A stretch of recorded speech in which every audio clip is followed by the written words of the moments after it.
The day my son, Marcus, told me I needed to move out of my own apartment so his wife could have a proper space for entertaining, I was standing in my kitchen making his favorite peach cobbler from scratch. The irony wasn't lost on me. There I was, using my own oven in my own home, preparing his childhood comfort food while he sat at my dining table explaining why I no longer belonged there. I kept stirring the cinnamon into the peach filling, my wooden spoon moving in slow, deliberate circles, because if I stopped moving, I might have said something I couldn't take back, or worse, I might have started crying right there in front of him. And I'd already given this family enough of my tears. Before we jump back in, tell us where you're tuning.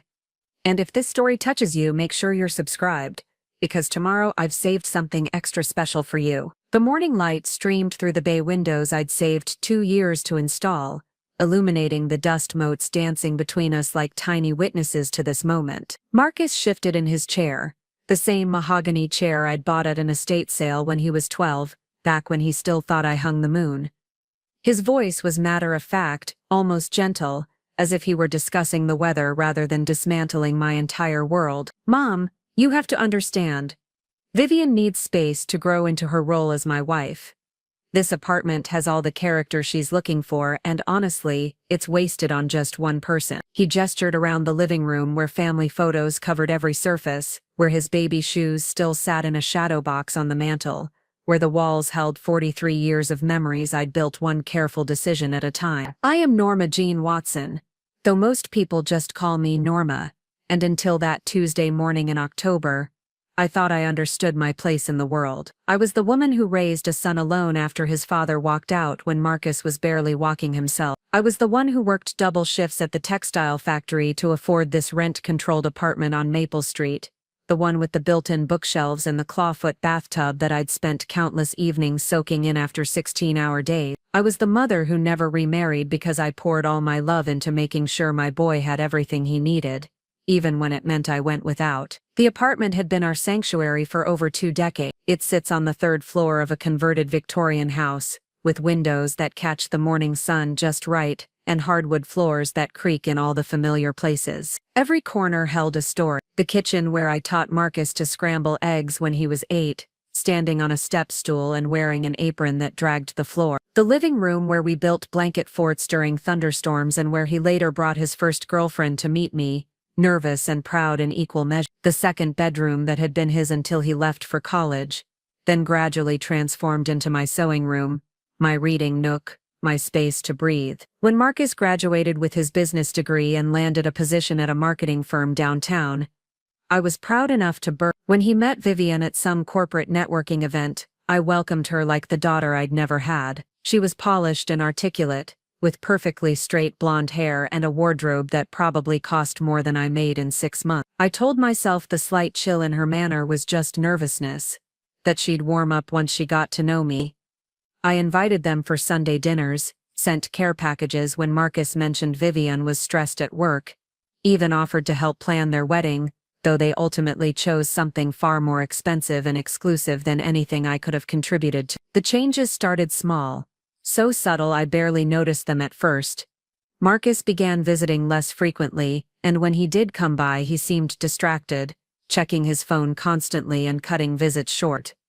Vivian rarely accompanied him anymore, and when she did, she had a way of examining my furniture and decor with the expression I couldn't quite read. She'd run her fingers along the vintage coffee table I'd refinished myself, or study the collection of blue glass bottles on my windowsill with the kind of intense focus that made me wonder what she was thinking. During one particularly uncomfortable visit, she'd commented on how authentic everything looked, though something in her tone suggested authentic wasn't necessarily a compliment. I started noticing other things too. Marcus had stopped asking for my advice about anything meaningful. Gone were the days when he'd call to talk through a work problem or ask what I thought about a decision he was facing. Our conversations became surface-level exchanges about the weather and my health, polite but distant. When I tried to dig deeper, to ask about his hopes and dreams the way I used to, he'd deflect with jokes or change the subject entirely. It was as if he'd built an invisible wall between us, one I couldn't see clearly enough to understand why it was there. The apartment itself became a source of tension I didn't fully comprehend. Vivian would make comments about the charm of older buildings, always with that same inflection that managed to sound both appreciative and condescending. She'd mention how rare it was to find such character these days, then launch into descriptions of the modern high-rise condos her friends were buying. Marcus would nod along, adding details about stainless steel appliances and open floor plans that made everything feel so much more spacious. I'd smile and serve them tea from my grandmother's china set, the one with the tiny roses around the rim, and pretend I didn't notice how they exchanged glances when they thought I wasn't looking. The first real warning sign came during a dinner in late spring. I'd made Marcus's favorite pot roast, the one with carrots and potatoes that I'd been perfecting since he was in elementary school. Vivian picked at her food, mentioning she was trying to eat more plant-based meals, which made me feel foolish for not asking about dietary restrictions beforehand. Marcus seemed to enjoy the meal, but halfway through dinner, Vivian started talking about a friend of hers who'd recently inherited her grandmother's house. "Poor Sarah," Vivian said, cutting her meat into precise small pieces. "She's so overwhelmed trying to figure out what to do with all that space. Her grandmother lived there for 50 years. Can you imagine all that accumulated stuff, all those old-fashioned decorating choices? Sarah says it's like living in a museum." She paused to take a delicate sip of water. "Of course the house has good bones. Excellent location. Once she clears everything out and updates it properly, it'll be worth a fortune. Sometimes the best gift you can give the next generation is a fresh start. You know." Marcus nodded thoughtfully, and I felt something cold settle in my stomach. Though I couldn't have articulated why, I just smiled and offered seconds, the way I always did, and steered the conversation towards safer topics like Marcus's work and whether they were planning any trips together. But that night, after they left, I found myself walking through my apartment with new eyes, seeing it the way Vivian might see it, the faded upholstery on my favorite armchair, earned through years of reading and evening television, the photographs covering the refrigerator, held up with an assortment of mismatched magnets collected over decades, the china cabinet filled with dishes I'd inherited from my own mother, pieces that didn't match any particular set, but told the story of celebrations and ordinary Tuesday night dinners alike. Summer brought more change. Marcus started mentioning their housing situation more frequently, though always in passing. They were living in Vivian's studio apartment across town, a modern space that apparently left much to be desired. "It's fine for now," he'd say, "but we're definitely outgrowing it. Vivian needs a proper home office for her freelance work, and we barely have room for all our things." He'd glance around my living room when he said this, his eyes lingering on the built-in bookcases and the large windows that filled the space with natural light. Vivian began dropping hints with increasing frequency. She'd comment on how lucky I was to have so much space all to myself, how rare it was to find apartments with such unique architectural details these days. She'd mention articles she'd read about older people downsizing, about how freeing it could be to simplify your life and reduce the burden of maintaining a large living space. I read this fascinating piece about Swedish death cleaning, she told me one afternoon while Marcus was in the bathroom. "It's about clearing out your possessions before you pass, so your family doesn't have to deal with it later." So thoughtful, really. I started to feel like I was being studied, evaluated, sized up for something I couldn't name. Every visit felt like an inspection, with Vivian's sharp eyes cataloging my belongings, and Marcus nodding along to her observations about space and potential, and missed opportunity. They'd discuss their housing search in front of me, describing their must-haves and deal-breakers with the enthusiasm of people who'd found exactly what they were looking for, but couldn't quite figure out how to get it. The direct approach came on a rainy Thursday evening in early September. Marcus arrived alone, which was unusual enough to set me on edge before he even spoke. He accepted my offer of coffee and settled into his father's old recliner, the one I'd never been able to bring myself to replace even though the leather was cracked and the mechanism stuck sometimes. He seemed nervous, drumming his fingers against the armrest, and avoiding my eyes in a way that reminded me of childhood confessions about broken dishes or forgotten homework. "Mom, I need to talk to you about something important," he began, and I felt my heart rate quick. My first thought was illness, his or Vivian's, something that would explain the distance and the strange conversations. Vivian and I have been doing a lot of thinking about our future, about the kind of life we want to build together. He paused, took a sip of coffee, then set the mug down with the careful precision of someone buying time. We've realized that this apartment would be perfect for us, the location, the character, the space for Vivian's business ventures. It has everything we're looking for. I sat perfectly still, processing his words while part of my brain insisted I must have misunderstood. Are you asking about finding a similar apartment in the building? I asked, though I already knew that wasn't what he meant. The other 2 units were occupied by long-term tenants, and besides, this was the only apartment with the bay windows and the renovated kitchen I'd spent years saving to update. Marcus shook his head, his expression serious but not unkind. No, I'm asking if you'd consider moving out so Vivian and I can take over the lease. I know it sounds like a big change, but think about it practically. You don't really need all this space anymore. It's just you rattling around in here. Preparing and narrating this story took us a lot of time, so if you are enjoying it, subscribe to our channel. It means a lot to us.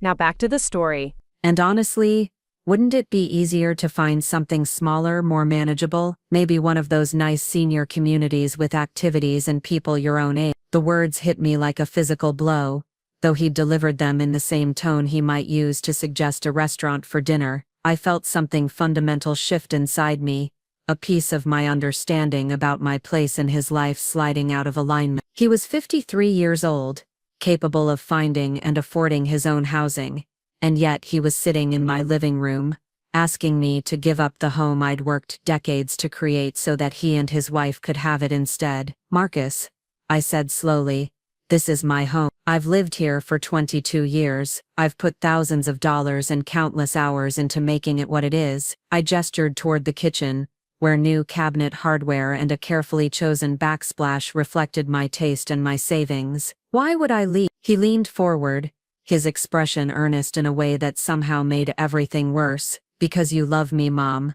Because you want to see me succeed and be happy. Vivian has these amazing ideas for entertaining, for building our professional network. This space has so much potential that you're not really using. Think about it. When's the last time you had a dinner party? When do you ever use the dining room for anything but storage? I looked toward the dining room, where my sewing machine sat on the table surrounded by fabric for a quilt I was making for a friend's new grandbaby. He was right that I didn't host dinner parties, but I'd never been that kind of person. My entertaining was smaller, more intimate. Coffee with my neighbor Mrs. Patterson on Sunday mornings, book club meetings, once a month where we discussed mysteries and drank wine from mismatched glasses, the occasional overnight visit from my sister when she was in town. But apparently, none of that counted as really living in Vivian's assessment of my space. I can't just leave, I said, and I heard the pleading note in my own voice that I hated. Where would I go?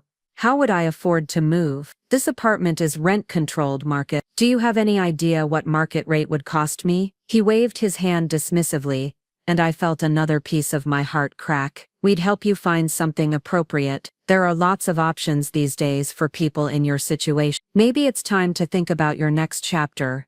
You know, you've done such an amazing job raising me and building this place. But maybe now it's time to let the next generation take over. The casual cruelty of it took my breath away. He was discussing my displacement as if it were a natural progression, an inevitable next step that any reasonable person would embrace, as if my 43 years of love and sacrifice had been leading up to this moment when I'd gracefully step aside and hand over everything I'd built to make room for his happiness. I stood up abruptly, surprising both of us. I need some time to think about this, I said, though I already knew what my answer would be. I just needed him to leave before I said something that would damage us both. This is a big decision, and I can't give you an answer right now. Marcus nodded, looking relieved that I wasn't arguing further. Of course, take all the time you need. Just remember what I said about this being good for everyone. Sometimes love means making sacrifices for the people who matter most to you. He stood and kissed my cheek, the same perfunctory gesture I'd received at the end of visits for months now. Vivian and I are really excited about the possibilities here. I think once you see how happy this would make us,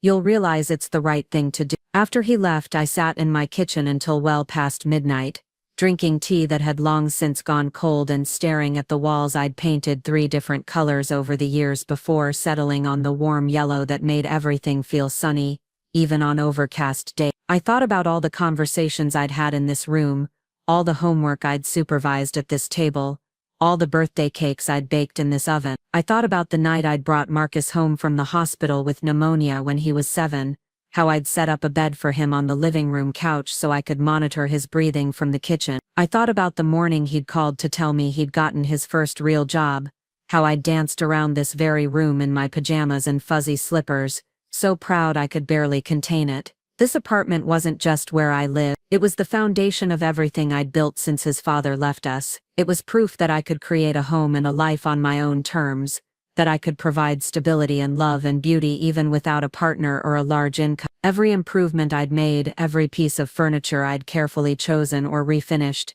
every photograph I'd hung represented a choice and a sacrifice and a dream, realized through my own determination. The idea that I should give it all up because my son and his wife found it more appealing than what they could afford on their own felt like being asked to erase myself, not just to move, but to disappear entirely, to become a smaller, more convenient version of myself that would fit neatly into whatever space they deemed appropriate for a woman my age. The senior community he'd mentioned wasn't about finding me a better situation, it was about removing me from theirs. I finally went to bed around 2 in the morning, but I didn't sleep. I lay in my familiar bedroom, listening to the sounds of the building settling around me, the whisper of wind through the old windows, the distant hum of traffic that had become the soundtrack to my adult life. In the morning I'd have to decide how to respond to Marcus's request, but I already knew that whatever I chose would change everything between us. The son who had once held my hand while crossing streets,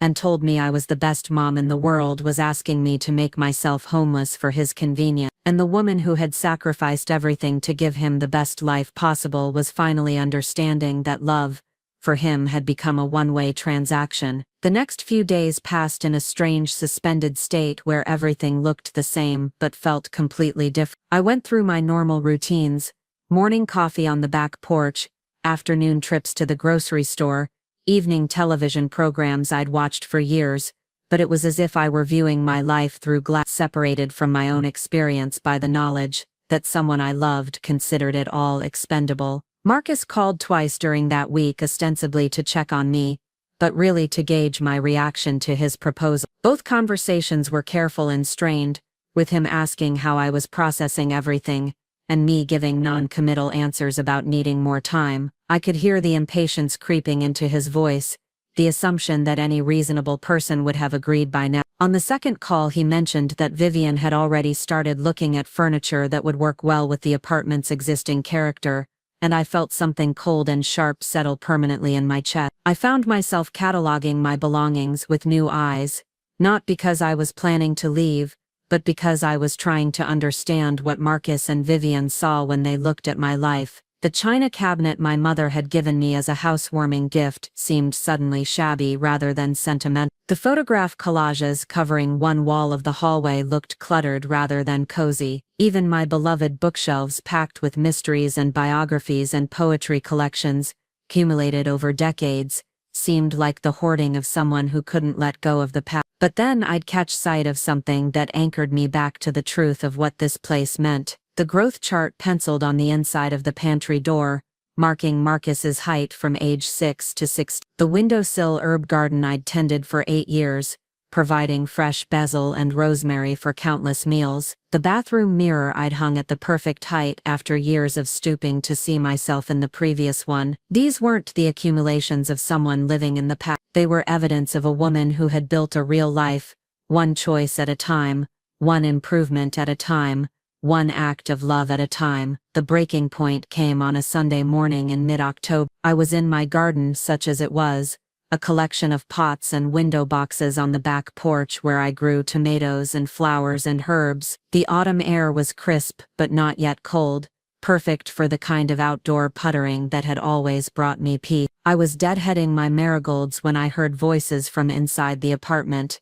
At first I thought I was imagining things. Then I realized Marcus must have let himself in with the spare key I'd given him years ago, back when he was in college, and would sometimes stop by to do laundry or grab a home-cooked meal. But as the voices became clearer, I understood that he wasn't alone. I could hear Vivian's distinctive laugh, bright and musical, followed by comments I couldn't quite make out. I crept closer to the back door, feeling like an intruder in my own home. Through the kitchen window, I could see them moving through my living room, and my heart began to pound as I realized what was happening. They were measuring. Marcus held one end of a tape measure while Vivian stretched it across various spaces, calling out numbers that he jotted down in a small notebook. They were planning, calculating, redesigning my home as if they already owned. The couch will have to go, Vivian was saying as she surveyed my living room furniture.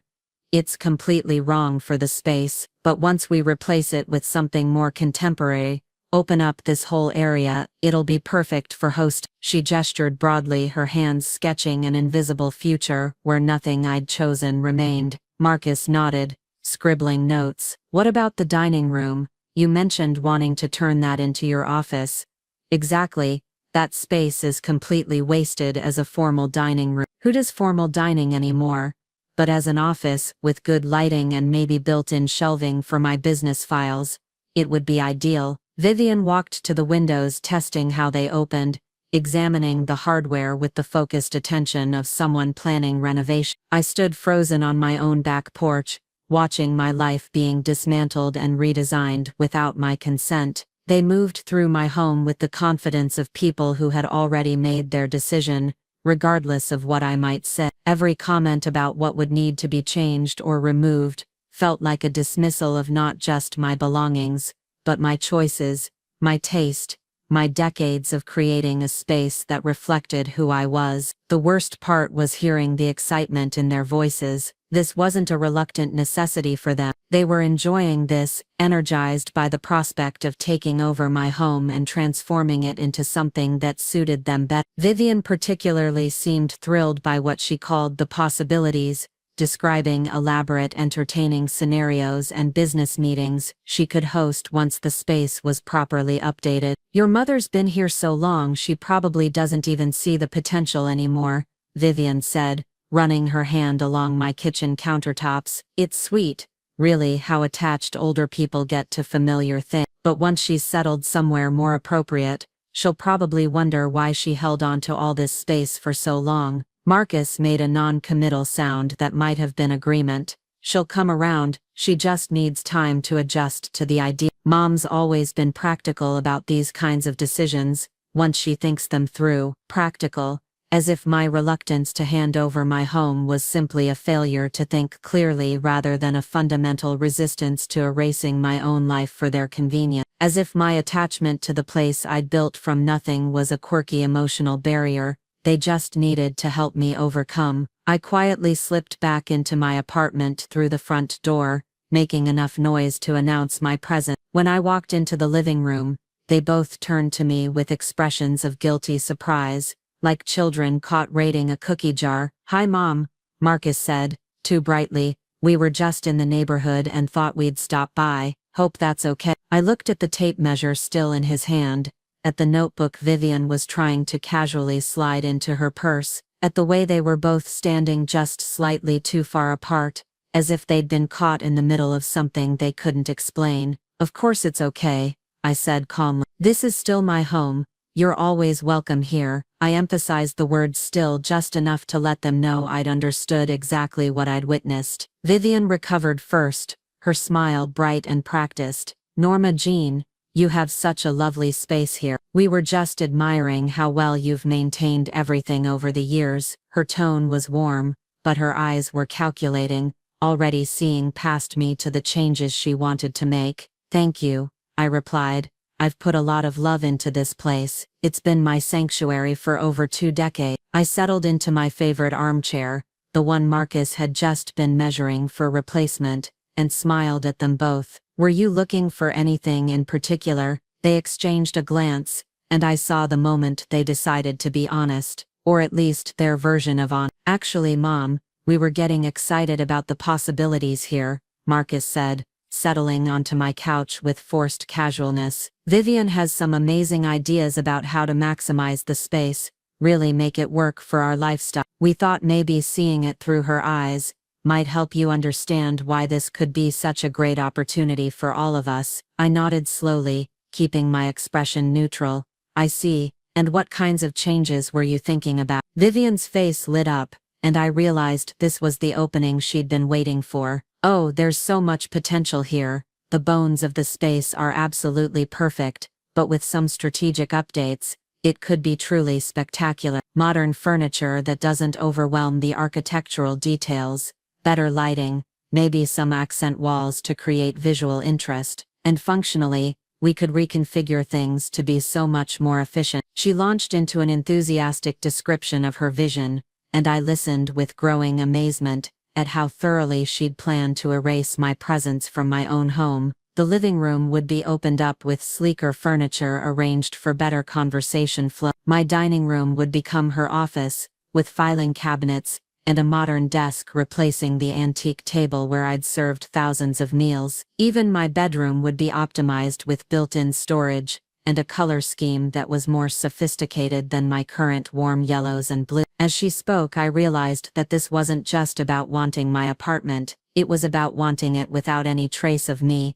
without any reminder that someone else had lived here and loved here and built a life here before they arrived. They didn't want to inherit my home, they wanted to colonize it, to strip away every evidence of my existence, and start fresh as if the previous 22 years had never happened. Marcus watched my face carefully as Vivian outlined her plans. What do you think, Mom? Can you see how much happier this would make us? How perfect this place could be for the life we're trying to build together? I stood up slowly, feeling every one of my 65 years in my bones. I think, I said carefully, that you've put a lot of thought into this, more thought than you've put into where I would go or how I would live, or what this would mean for me. Vivian's enthusiasm dimmed slightly. Of course we've thought about that. There are so many wonderful options for people in your stage of life. Retirement communities with activities and social opportunities, smaller apartments that are easier to maintain. Sometimes change can be really liberating. My stage of life, I repeated. And what stage is that? Exactly. The question hung in the air between us, and I saw both of them struggle with how to answer it honestly, because the truth was, they saw me as someone whose active life was essentially over, whose needs and desires were less important than theirs, whose role had shifted from protagonist to supporting character in the story of their ambitions. You know what I mean, Marcus said finally. You're at a point where you can simplify, focus on enjoying your retirement, instead of maintaining all this. He gestured around the room as if my home were a burden I was too stubborn to recognize. I nodded slowly. I see. So this is really about doing me a favor, helping me recognize that I don't need or deserve the space I've worked decades to afford. Encouraging me to accept that my time as the central character in my own life is over. That's not what we're saying.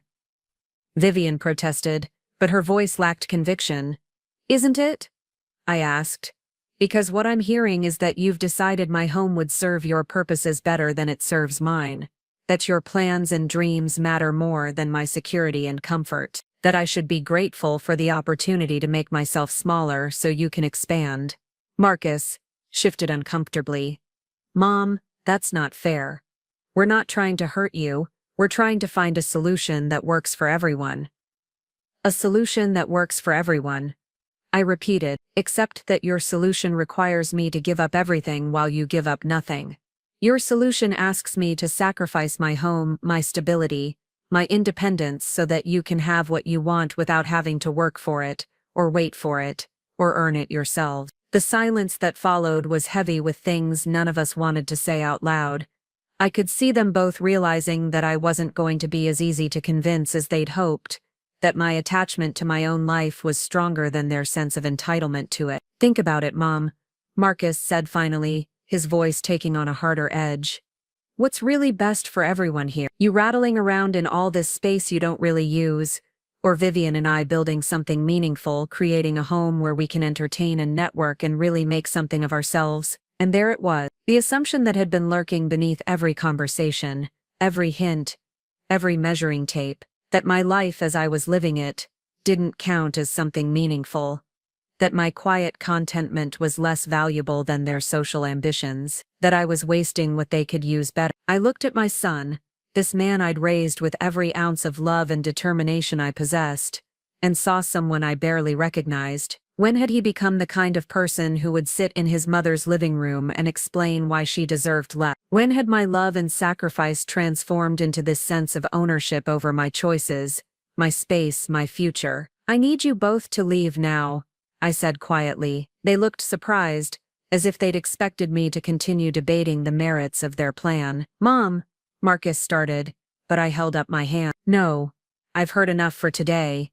I need you to leave so I can think about everything you've said. I walked to the front door and opened it, standing aside to let them pass. They gathered their things slowly, clearly reluctant to end the conversation without the resolution they'd been hoping for. At the door, Marcus turned back to me with an expression that might have been intended as reassuring. Just remember, Mom, we're family. Family takes care of each other, makes sacrifices for each other. I know you'll do the right thing. After they left, I closed the door and leaned against it, my heart pounding with an anger so pure and cold it surprised me. The right thing, as if there were only one right thing, and it happened to be exactly what they wanted. As if my years of doing right things for him, working double shifts, going without, saving every penny for his education and his opportunities, had been leading up to this moment when I'd prove my love one final time by erasing myself from my own life. I walked through my apartment, seeing it with new eyes again.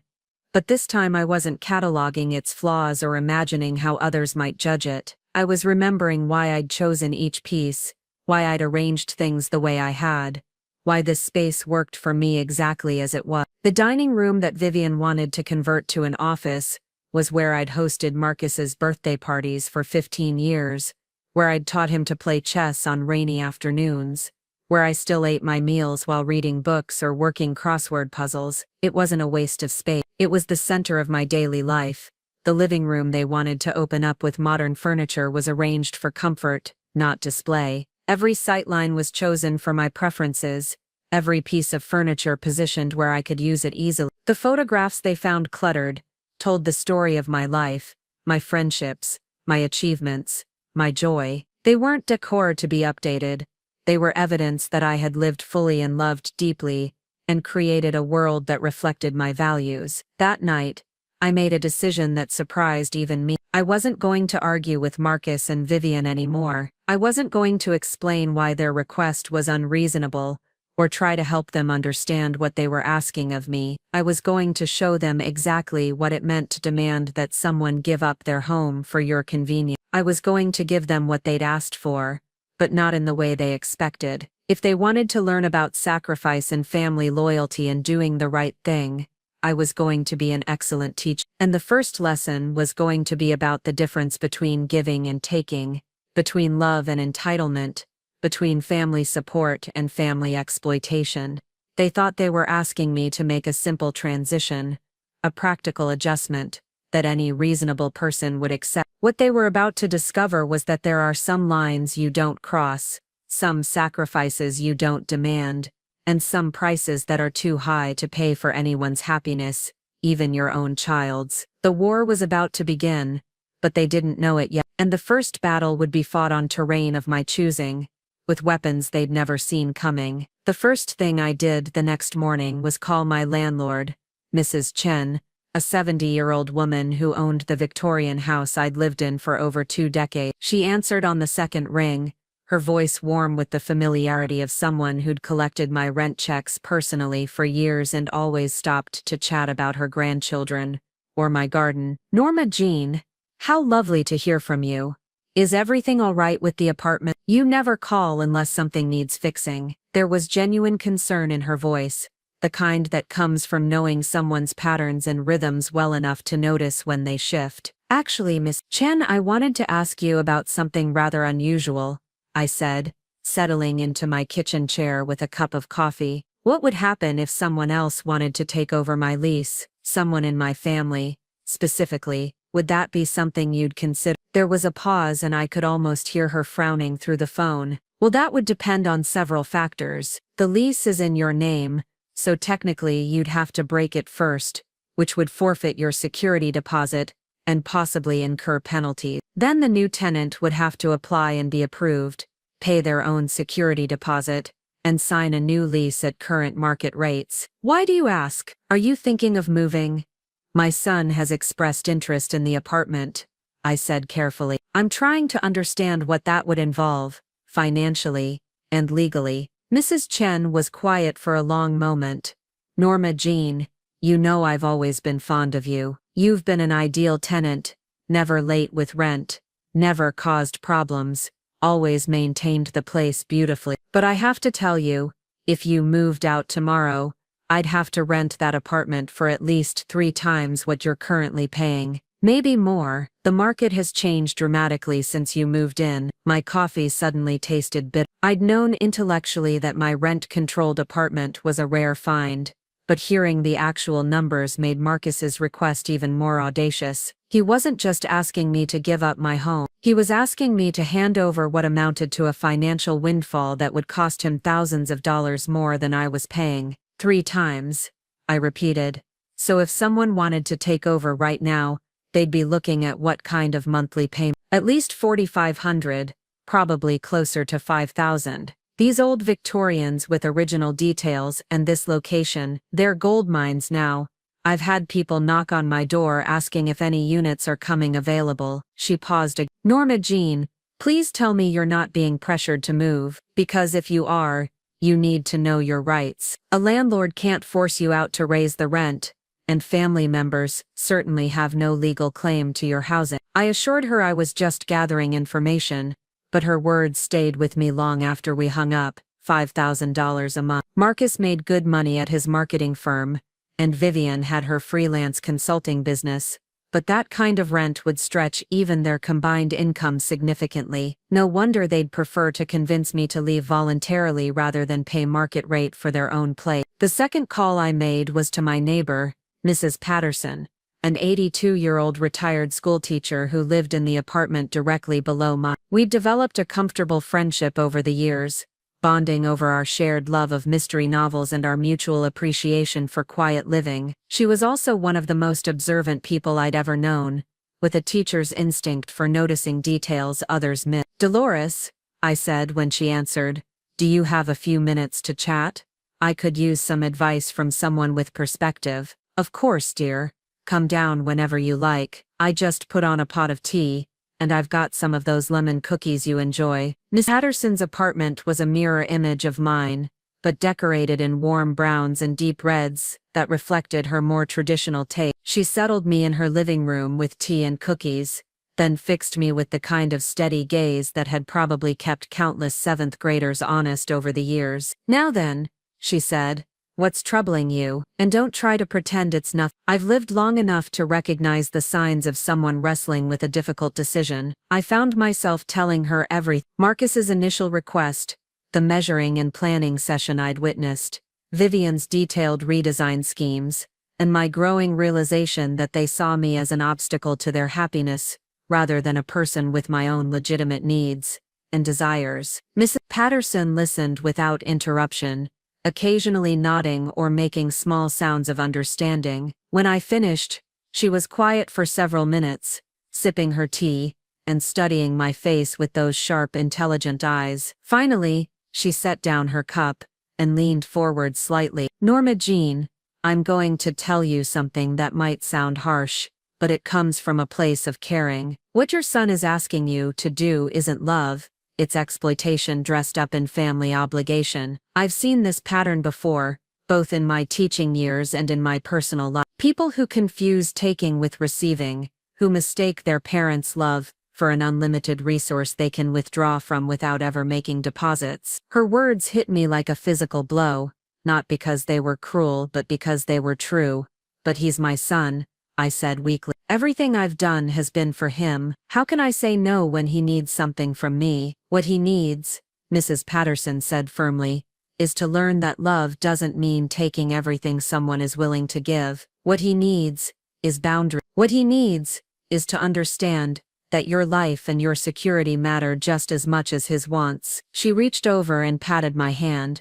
Sweetie, You raised a successful, educated man with a good job and a wife. He doesn't need your apartment. He wants it because it's easier than finding and paying for his own. But what if saying no damages our relationship permanently? What if he decides I'm being selfish and cuts me out of his life? The fear I'd been carrying for days finally found words. Mrs. Patterson's expression softened, but her voice remained steady. Then you'll know exactly what kind of son you raised, won't you? A man who loves conditionally, who sees his mother as valuable only when she's giving him what he wants. Is that really the relationship you want to preserve by sacrificing everything you've built? I spent the rest of that afternoon walking through my neighborhood, the same streets I'd traveled thousands of times over the years, past the corner market, where Ms. Rodriguez always saved the best produce for me, and asked about Marcus's career, past the library where I'd taken Marcus for story time when he was small and where I still volunteered once a week, past the small park where I'd pushed him on swings and later watched him play pickup basketball with neighborhood kids. This wasn't just my apartment that Marcus was asking me to abandon, it was my entire community, my support network, my established life. Moving wouldn't just mean giving up my physical space, it would mean starting over completely at an age when most people were settling deeper into their familiar routines and relationships. That evening I did something I hadn't done in years. I pulled out a legal pad and started making lists. Not the kind of grocery or to-do lists that usually filled my notebooks, but a comprehensive inventory of what Marcus's request would actually cost me, both financially and personally. The financial costs were staggering once I wrote them all down. Moving expenses, security deposits, higher rent, the loss of my current below-market lease, the cost of replacing furniture that wouldn't fit in a smaller space. Even if I found a modest one-bedroom apartment, my monthly expenses would nearly double, forcing me to dip into the small retirement fund I'd been carefully building for years. The personal costs were even more devastating. Loss of my established community, my familiar spaces, my independence, my sense of home and belonging. The message it would send to other family members, that I was now available to be displaced whenever my presence became inconvenient. The precedent it would set, that my needs and wants were less important than those of younger family members. But as I wrote, I also began listing something else. The cost to Marcus and Vivian of getting what they wanted without earning, the lesson it would teach them about entitlement and family relationships, the way it would confirm their apparent belief that love meant taking rather than giving, the damage it would do to Marcus's character to know he'd made his mother homeless for his own convenience. By the time I finished writing, I had filled 6 pages with small, careful handwriting, and somewhere in that process, my perspective had shifted completely. This wasn't really about the apartment anymore. It was about what kind of person I was going to be in the final chapters of my life, and what kind of legacy I was going to leave behind. I wasn't going to be the woman who taught her son that love meant self-erasure. I wasn't going to be the mother who enabled her adult child's entitlement by sacrificing her own security. I wasn't going to spend my remaining years in some cramped apartment, struggling financially, so that Marcus and Vivian could have an easier time furnishing their social ambition. The decision, once I made it clearly, brought an unexpected sense of peace. I wasn't angry anymore, or hurt, or desperately seeking a compromise that would somehow make everyone happy. I was simply clear about what was acceptable, and what wasn't, and I was prepared to enforce those boundaries regardless of the consequences. Marcus called the next evening, his voice carefully casual as he asked how I was processing everything. I could hear Vivian in the background, probably coaching him on what to say, how much pressure to apply, how to frame their request as the reasonable solution it clearly wasn't. "I've given your proposal a lot of thought," I told him, settling into my favorite chair with a calmness that surprised even me, "and I've reached a decision." "Great, Mom. I knew you'd see the sense in it once you really considered all the angles. Vivian's already started putting together some ideas for helping you find the perfect place. There's this lovely senior community about 20 minutes from here that has a waiting list, but Vivian knows someone who might be able to help you get in fast." The casual assumption that I'd agreed to their plan, the mention of Vivian already making arrangements for my displacement, the complete absence of any concern for my feelings or preferences, It all crystallized into something hard and bright and absolutely unshakable in my chest. "Marcus," I said quietly, "I'm not moving." There was a long pause. "What do you mean you're not moving?" "We talked about this, we explained why this would be better for everyone. You explained why it would be better for you and Viv. You never asked what would be better for me, or what I wanted, or how this would affect my life. You simply announced that you'd decided my home would serve your purposes better than it serves mine." "Mom, that's not fair. We're trying to find a solution that works for the whole family." "No, Marcus, you're trying to find a way to get what you want without having to work for it or pay for it yourselves. There's a difference." I could hear him breathing, probably struggling to find the right words to convince me I was being unreasonable. When he spoke again, his tone had shifted to something harder, more manipulative. "I'm disappointed in you, Mom. I really thought you'd want to help us build our future together. I thought family meant something to you." The guilt trip was so transparent, so calculated, that it actually made me smile. "Family does mean something to me, Marcus. That's why I spent 30 years working to provide for you, saving for your education, sacrificing my own wants so you could have opportunity. That's why I welcomed Vivian into our family, even when she made it clear she didn't think much of my lifestyle or my choices. That's why I've continued to be available whenever you needed anything, even as you've gradually distanced yourselves from me." "We haven't distanced ourselves," he protested, but his voice lacked conviction. "Haven't you? When's the last time you called just to talk, not because you wanted something? When's the last time you asked about my life, my interests, my feelings about anything? When's the last time you spent an evening here without measuring furniture, or discussing how much better the space could be used?" He was quiet, probably realizing that he couldn't answer those questions in a way that didn't prove my point. "The fact is," I continued, "you've already decided I don't matter very much in your lives. You've treated me like a convenience, someone who exists to provide services and support without requiring much attention or consideration in return. The only reason you're talking to me now is because you want something from me, and when I don't give it to you,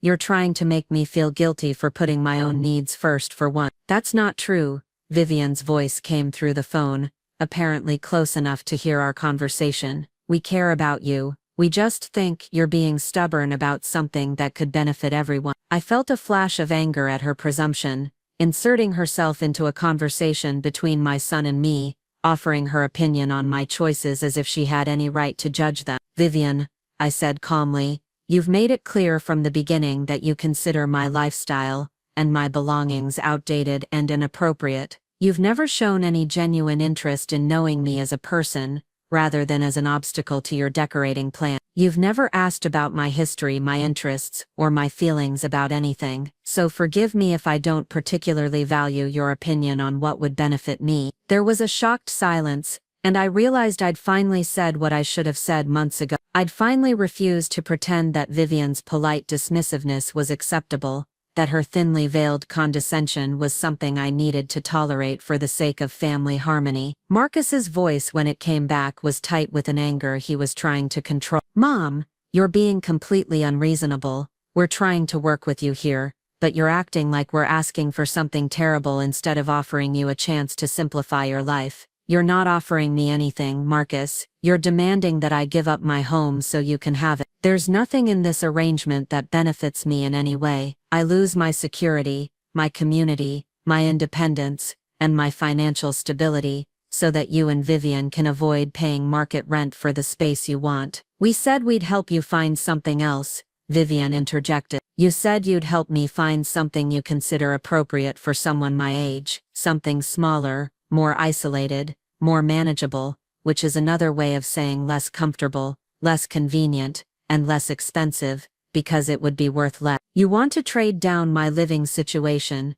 so you can trade up yours." I could hear them whispering to each other, probably strategizing their next approach. When Marcus came back on the line, his voice had taken on a cold formality that I'd never heard before. "Fine, Mom. If that's really how you feel, then I guess we know where we stand. I just hope you'll remember this conversation when you're sitting alone in that apartment, wondering why your family doesn't visit anymore." The threat was so naked, so cruel that it took my breath away. But it also clarified everything I needed to know about who my son had become, and what my role in his life really was. "Marcus," I said softly, "if the only reason you visit me is because you hope to get something from me, then you're not really visiting me at all, you're just conducting business. And if your love is conditional on my willingness to sacrifice my security for your convenience, then it was never really love to begin with." I hung up before he could respond, my hands shaking not with fear or sadness, but with a strange kind of relief. The conversation I'd been dreading had finally happened, and I'd discovered something important about myself. I was stronger than I'd thought, I was clearer about my values than I'd realized, and I was absolutely unwilling to purchase my son's approval at the cost of my own dignity and security. The next few days passed quietly. Marcus didn't call, and neither did I. I went about my normal routines with a sense of lightness I hadn't felt in months, as if a weight I hadn't realized I was carrying had been lifted from my shoulders. I tended my plants, read my books, had coffee with Miss Patterson, and began to remember what it felt like to live without constantly second-guessing my own worth. But I also began to prepare for what I suspected was coming next. I called my attorney, a sharp-eyed woman named Rebecca Morrison, who'd handled my will and a few other legal matters over the years. I explained the situation with Marcus and Vivian, their pressure for me to move, and the threats about family visits that had ended our last conversation. "Norma Jean," Rebecca said after I'd finished describing everything, "what you're dealing with is more common than you might think. It's a form of elder manipulation that often happens within families, where adult children pressure aging parents to make financial or housing decisions that benefit the children at the expense of the parents' security. But what can I actually do about it? I mean, they can't force me to move, can they? Legally, no. Your lease is in your name, you're current on rent, and you have tenant rights that protect you from eviction without cause. But there are other forms of pressure they might apply: financial manipulation, emotional blackmail, social isolation. We should make sure all your legal documents are in order, and that you have clear records of these conversations in case the situation escalates." We spent an hour reviewing my will, my financial accounts, and my tenant rights. Rebecca suggested I start keeping a detailed record of any future contacts with Marcus and Vivian, documenting their requests and any threats or manipulation attempts. She also recommended I consider updating my emergency contacts and medical directives to include people who would prioritize my wishes rather than their own convenience. "One more thing," she said as I was preparing to leave. "You mentioned that your son has a key to your apartment. You might want to consider changing your locks. People who feel entitled to your space sometimes feel entitled to access it, whether you've given permission or not." That afternoon, I called a locksmith. By evening, my apartment had new locks and Marcus no longer had the ability to let himself in whenever he pleased. It was a small change, but it felt symbolically important. My home was truly mine again, protected from intrusion even by people who claimed to love me. I also made another decision that surprised me with its clarity. I called the women's shelter where I'd been volunteering once a week for the past 3 years, reading to children while their mothers attended support groups or met with counselors. I asked if they could use more help, maybe someone willing to commit to additional hours, or take on new responsibilities. "Actually, Norma Jean, we've been hoping to expand our literacy program," said Carmen, the director. "We could really use someone to coordinate reading activities, and maybe help some of the women work on basic computer skills. Would you be interested in something like that?" I found myself saying yes without hesitation. If Marcus and Vivian were determined to isolate me from their lives, I would invest my emotional energy elsewhere, in people who valued what I had to offer, rather than resenting what I wouldn't give up. The irony wasn't lost on me. While my son was threatening to withdraw his visits because I wouldn't sacrifice my home for his convenience, I was deepening my connections with a community of women who understood struggle and sacrifice from the other side. They knew what it meant to lose everything and have to rebuild from nothing. They understood the value of security and independence in ways that Marcus and Vivian, with their sense of entitlement and their comfortable assumptions, never would. 2 weeks passed without contact from Marcus or Vivian. At first, I found myself checking my phone frequently, expecting the anger to cool and the manipulation to resume in a more subtle form. But as the days went by, I began to appreciate the peace that came with their absence. No more tension-filled visits where I felt judged and found wanting. No more careful conversations where I tried to say the right thing to maintain a relationship that had apparently been hanging by the thread of my usefulness. I was arranging flowers from my small garden when the doorbell rang on a Tuesday afternoon. Through the peephole I could see a woman I didn't recognize, well-dressed and official-looking, holding a clipboard and what appeared to be legal documents. "Ms. Watson? I'm Sarah Collins from the Department of Aging and Adult Services. We received a call expressing concern about your living situation and your ability to maintain your current housing arrangements safely." My heart began to pound as I realized what was happening. Someone, and I had a pretty good idea who had reported me as a vulnerable elder, possibly unable to care for myself properly. It was a calculated move designed to create official pressure for me to relocate, to make my independence seem like a liability rather than a choice. "Who made this report?" I asked, though I already knew the answer. The caller identified himself as your son, Marcus Watson. He expressed concern that you're isolated, struggling to maintain your apartment, and possibly not making good decisions about your living situation due to age-related cognitive changes. I invited Ms. Collins in, my mind racing as I tried to understand the full implications of what Marcus had done. He'd essentially reported me to the authorities as incompetent, hoping that official intervention would accomplish what his emotional manipulation had failed to achieve. Ms. Collins was professional but thorough, asking questions about my daily routines, my health, my finances, my social connections. She examined my apartment for safety hazards, checked my refrigerator for adequate food, looked for signs of neglect or inability to maintain basic living standards. I answered every question honestly, provided documentation of my financial stability and medical care, and gave her contact information for Mrs. Patterson and my doctor. "Watson," she said after completing her assessment, "I have to tell you, this is one of the most obviously false reports I've ever investigated. Your apartment is immaculate, you're clearly articulate, and cognitively sharp. Your finances are well managed, and you have strong community connection. There's absolutely no indication that you need intervention or assistance with your living situation. So what happens now?" I asked. "I'll file a report indicating that the concerns were unfounded, and that no further action is needed. But I have to ask, do you have any idea why your son might have made this report? Because filing false reports about elder abuse or neglect is actually a form of abuse itself." I explained the situation with the apartment, Marcus's pressure for me to move, and the threats that had followed my refusal.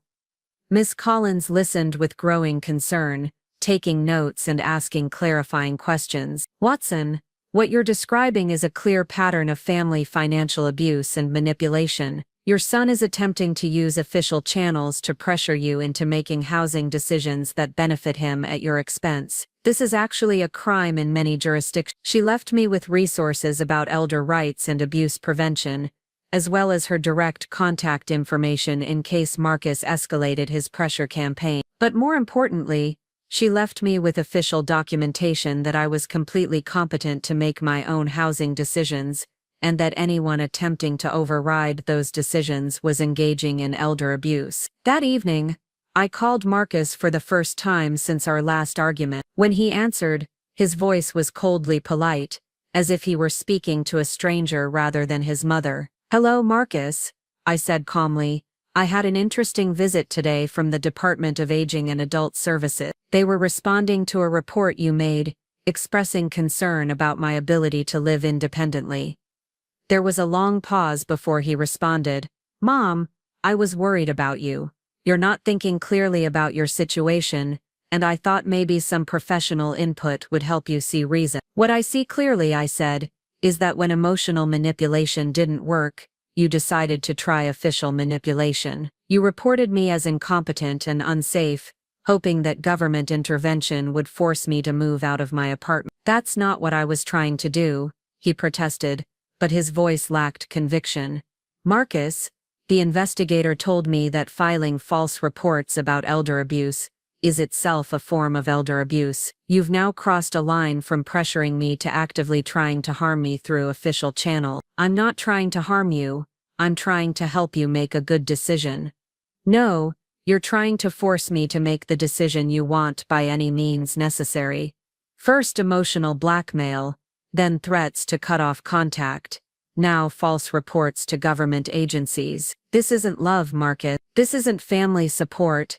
This is abuse. I could hear him breathing hard, probably struggling with anger and the realization that his tactics weren't working. Fine, Mom. You want to be stubborn and live alone in that big apartment while your family struggles to find adequate housing. You do that, but don't expect us to keep pretending we don't see how selfish you're being. I expect you to stop pretending that your want is my obligation, I replied. I expect you to stop using our relationship as leverage to get what you want, and I expect you to understand that if you contact any official agencies about me again without legitimate cause, I'll file charges for elder abuse and harassment. I hung up feeling drained, but also strangely empowered. I'd finally said everything I should have said months ago. I'd finally refused to accept unacceptable behavior, regardless of who it came from. I'd finally stood up for myself completely, without qualification or apology. The next morning brought another surprise. Mrs. Chen called, her voice tight with anger and concern. Norma Jean, I need to talk to you about something disturbing. I received a call yesterday from someone claiming to be your son, asking about the terms of your lease and whether I'd be willing to discuss alternative arrangements. He seemed to think you were planning to move and wanted to know about the possibility of transferring the lease to him. My stomach dropped. What exactly did he say? He was very smooth about it.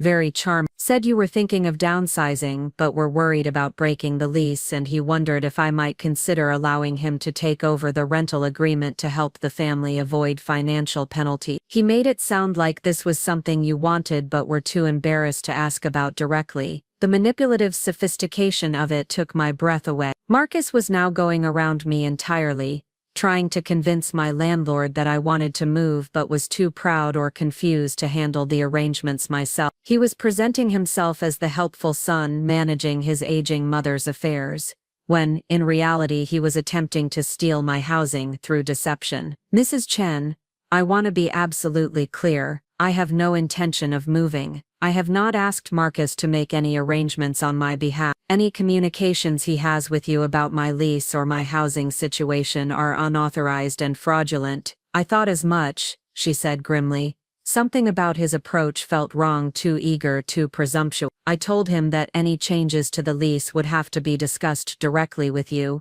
and that I wasn't comfortable making arrangements through third parties. We talked for another few minutes about protecting my tenancy from further interference. Ms. Chen agreed to document Marcus's unauthorized contact and to refuse any future communications from him about my lease. She also mentioned that she'd been considering raising the rents on the other units in the building, but that my long-term tenancy and excellent record meant she had no intention of pressuring me to leave. Besides, she added, I'd much rather have a reliable tenant like you than deal with the uncertainty of new renters, even at higher rates. Some things are more valuable than maximum profit. After we hung up, I sat in my kitchen feeling a mixture of fury and determination. Marcus wasn't just pressuring me anymore. He was actively working to undermine my housing security through deception and manipulation. He was going behind my back to try to arrange my displacement without my knowledge or consent. It was time to take more decisive action. I called Rebecca Morrison again and explained the latest developments. Her response was immediate and clear. Norma Jean, what your son is doing has now crossed into criminal territory. Attempting to manipulate your lease through false representations to your landlord could constitute fraud. Filing false reports with government agencies is abuse. This has gone far beyond family disagreement into active harassment and potential criminal behavior. What are my options? Several. We can send him a cease and desist letter, making it clear that any further interference with your housing, your finances, or your legal affairs will result in criminal charges. We can file for a restraining order if his behavior continues, and we can make sure all your important relationships and institutions know that he has no authority to act on your behalf. I want to do all of that, I said without hesitation. I want him to understand that his behavior has consequences, and I want to protect myself from further manipulation. There's one more thing we should consider, Rebecca said carefully.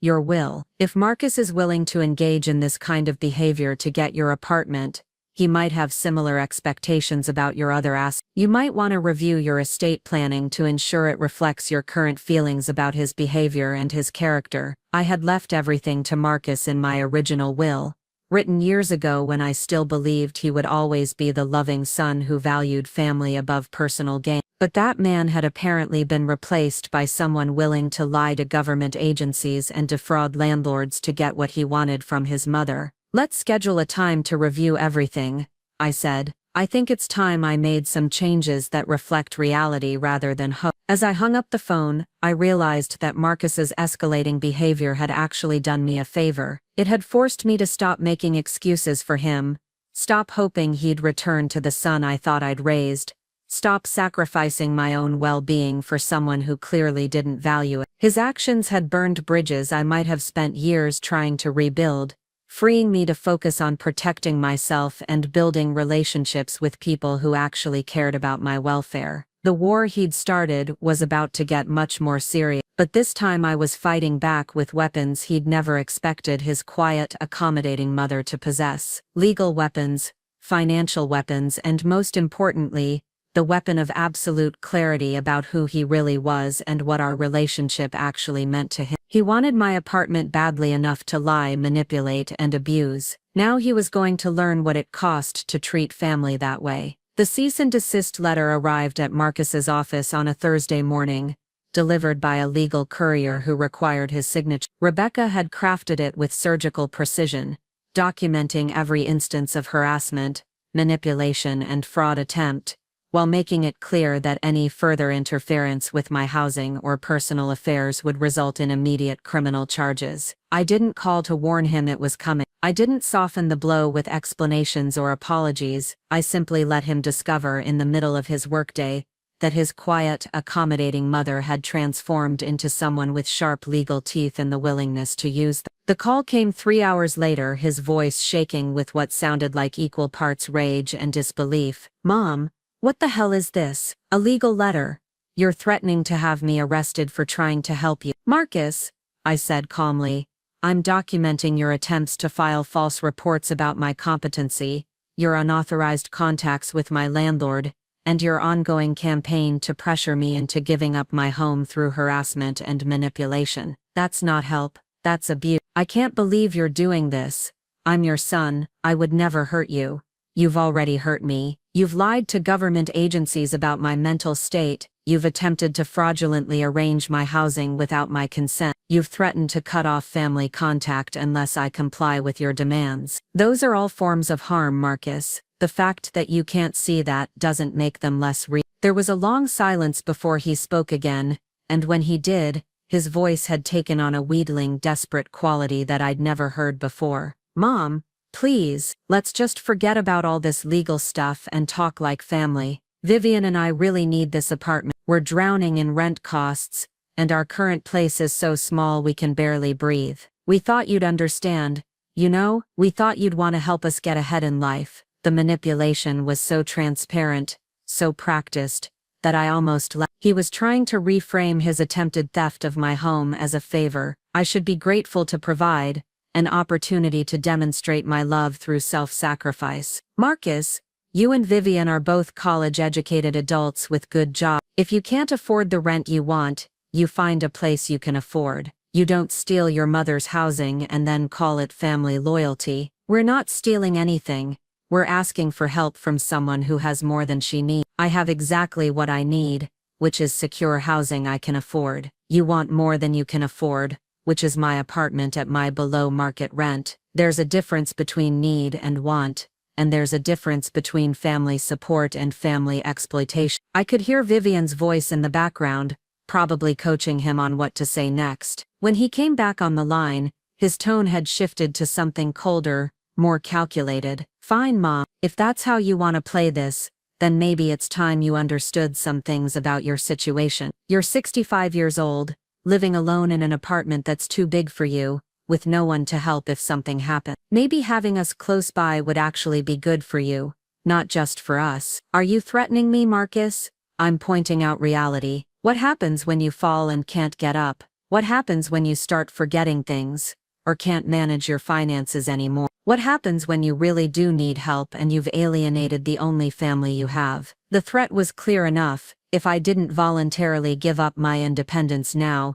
he'd find ways to take it from me later when I was more vulnerable. It was a promise that he'd be watching, waiting, ready to declare me incompetent the moment I showed any signs of aging or frailty. "Marcus," I said quietly, "what you just described isn't love or family concern. It's a threat to exploit my future vulnerabilities, unless I comply with your current demands. You're essentially promising to abuse me when I'm weaker if I don't submit to abuse now." "That's not what I meant. It's exactly what you meant. And thank you for being so clear about it, because now I know exactly what kind of son you've become and what I need to protect myself from." I hung up and immediately called Rebecca to add this new threat to our documentation. She listened with growing concern as I recounted the conversation, particularly Marcus's implications about my future vulnerability. "Norma Jean, what he just did is called anticipatory abuse," she said grimly. "He's threatening to exploit your future incapacity unless you comply with his current demands. This actually strengthens our case significantly, because it shows a pattern of manipulative behavior that's likely to escalate over time. What can we do about it?" "Several things. First, we're going to create ironclad advance directives that make it clear you're mentally competent now and that any future attempts to override your decisions should be viewed with extreme suspicion. Second, we're going to establish a network of witnesses to your current competency, doctors, neighbors, friends, who can testify to your mental clarity if needed. Third, we're going to make sure all your financial and legal affairs are protected from interference." We spent the next 2 hours creating what Rebecca called a fortress of protection around my independence. New advance directives that specifically named people other than Marcus as my healthcare proxies and decision makers. Updated financial powers of attorney that excluded him entirely.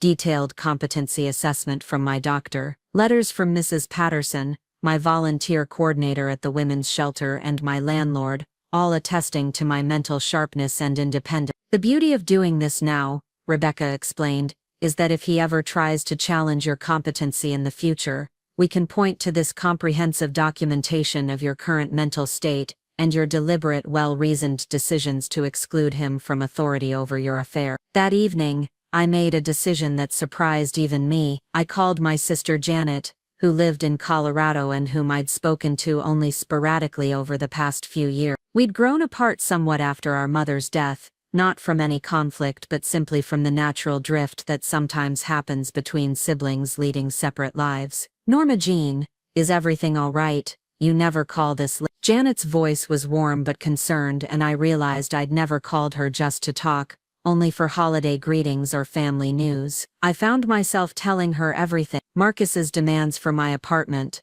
the escalating harassment, the legal threats, his promises to exploit my future vulnerability. Janet listened with growing outrage, occasionally making sounds of disgust or disbelief. "Jesus, Norma Jean, that's horrible. I can't believe Marcus would treat you like that.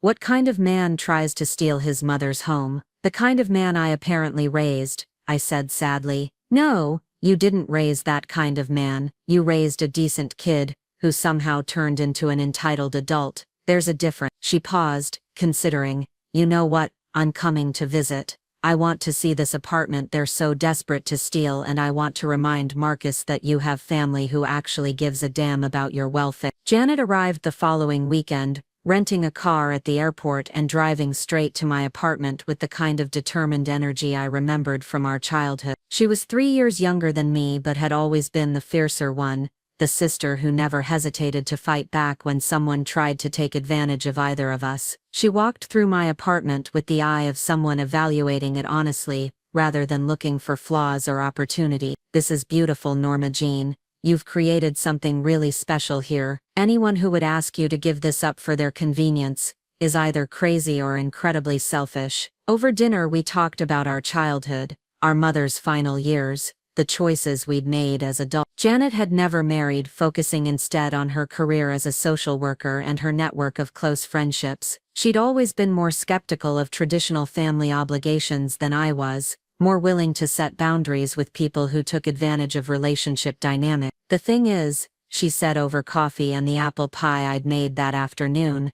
What Marcus is doing isn't actually unusual. I see it all the time in my work. Adult children who feel entitled to their parents' resources, who use emotional manipulation and family obligations to justify what amounts to financial abuse. The sad part is how often it works. How many elderly people give up their security because they're afraid of losing relationships that are already gone. What do you mean, already gone? Norma Jean, when was the last time Marcus visited you just because he enjoyed your company? When was the last time he called to ask how you were feeling, or what you were thinking about? When was the last time he treated you like a person he genuinely cared about rather than a resource he could access when needed?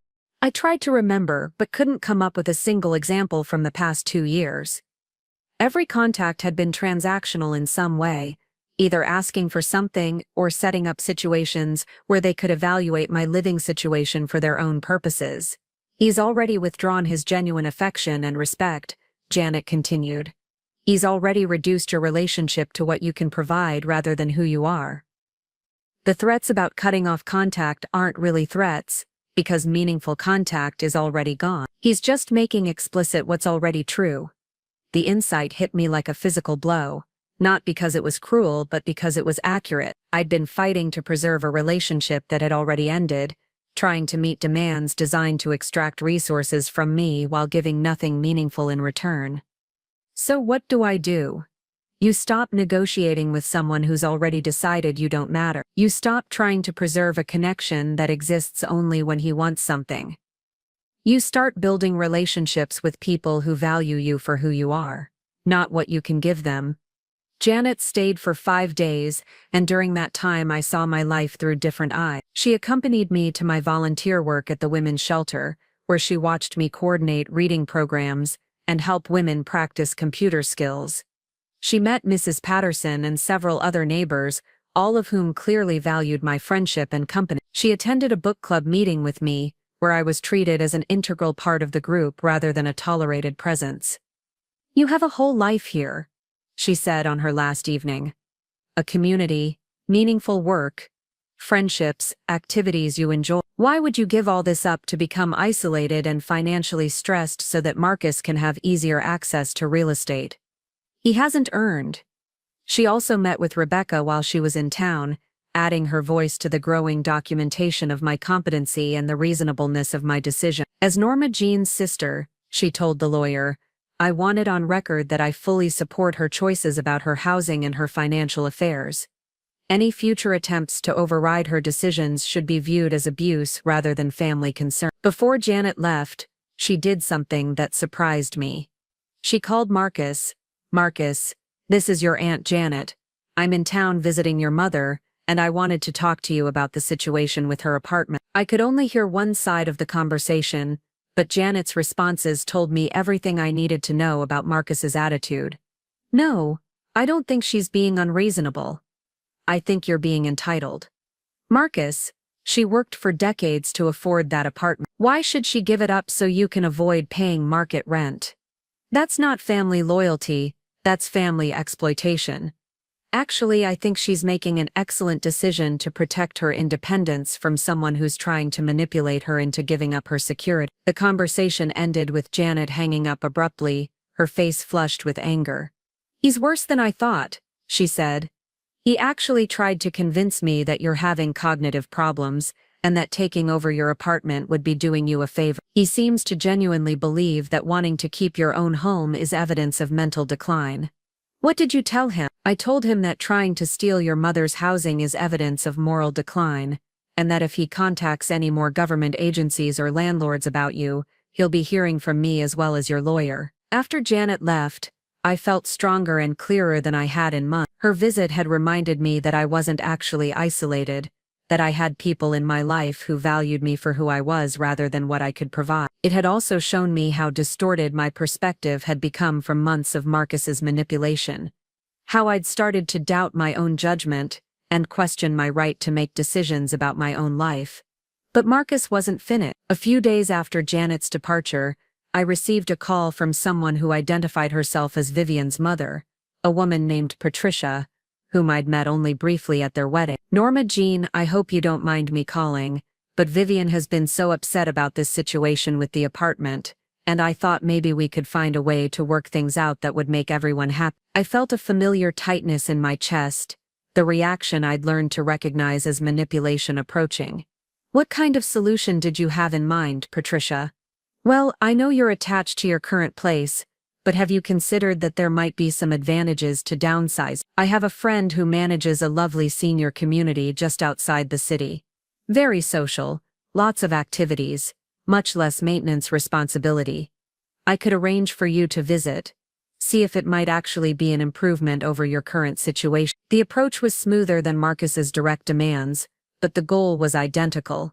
Patricia was trying to convince me that giving up my home would actually benefit me, that I should be grateful for the opportunity to be displaced for my son's convenience. Patricia, I'm perfectly happy with my current living situation. I'm not looking to move, and I'm not interested in senior communities. I have a home that suits my needs exactly. Of course, dear, but sometimes we don't realize how isolated we've become until we experience alternatives. This community has people your age, planned activities, group meals. It might be exactly what you need to stay socially engaged. I'm already socially engaged. I have friends, volunteer work, community connections and activities I enjoy. I don't need to move to a senior community to have a social life. There was a pause, and when Patricia spoke again, her tone had shifted slightly, becoming more direct. Norma Jean, I'm going to be honest with you. Marcus and Vivian are struggling financially. Their current rent is eating up most of their income, and they're having trouble saving for their future. Your apartment would solve their problems and free up money they could use for other important things, like starting a family. And there it was, the real pressure point they thought would work where others had failed. The promise of grandchildren, dangled like a carrot to convince me that sacrificing my security was the key to achieving the family life I'd supposedly been hoping for. Patricia, if Marcus and Vivian want to start a family, they should focus on building financial stability through their own efforts, not by taking housing away from a family member. My apartment won't solve their money problems, it will just transfer those problems to me. But you don't need as much space as they do. You're just one person, and they're planning for a growing family. I need exactly as much space as I choose to live in. The fact that they want more space than they can afford doesn't create an obligation for me to have less space than I want. Patricia was quiet for a moment, probably realizing that her approach wasn't working any better than Marcus's direct demands, or Vivian's design fantasies. I think you're being very selfish, she said finally, her polite facade dropping away entirely. Family is supposed to help each other, and here you are, hoarding space and resources while young people struggle to get ahead in life. Patricia, I worked for 40 years to afford my housing. Marcus and Vivian are perfectly capable of working for theirs. The fact that they'd prefer to take mine rather than earn doesn't make me selfish for refusing to be victimized. I hung up feeling a mixture of anger and clarity. Now I understood the full scope of what I was dealing with. This wasn't just Marcus and Vivian pressuring me. They'd recruited her family to help manipulate me, probably presenting my refusal to give up my home as unreasonable selfishness rather than reasonable self-protection. But the conversation had also revealed something important. They were struggling financially, which explained the desperation behind their increasingly aggressive tactics. They weren't just coveting my apartment because it was nice, they needed it because they'd overextended themselves and couldn't afford to live the way they wanted on their current income. That evening, I made a decision that felt both generous and strategic. I called a real estate agent I'd met through my volunteer work, a woman named Carol who specialized in helping people find affordable housing. Carol, I have an unusual request. I'm looking for apartment listings for a young couple with good jobs but limited savings, something in their current price range, but nicer than what they can typically afford with those financial constraints. Carol was intrigued by the challenge and promised to send me listings within a few days. When they arrived, I printed out information for 6 different apartments, all in nice neighborhoods, all within what Marcus and Vivian should be able to afford based on their stated incomes, all available for immediate occupancy. I mailed the listings to them with a brief note. Since you're having trouble finding appropriate housing in your price range, I thought these options might interest you. All are available now and should be affordable on your current income. Best wishes for your housing search, Norma Jean. It was my final attempt to provide actual help rather than simply resisting their demands. If they were genuinely struggling to find housing they could afford, these listings would solve their problem without requiring anyone to sacrifice their security. If they ignored the listings and continued pressuring me for my apartment, I'd know their real motivation wasn't need, but greed. Marcus called 2 days after receiving the listings, his voice tight with anger. What is this supposed to be, Mom? Some kind of joke? It's a list of apartments you can actually afford since you told me you were having financial difficulties. I thought you'd appreciate help finding a realistic solution to your housing needs. We don't want just any apartment.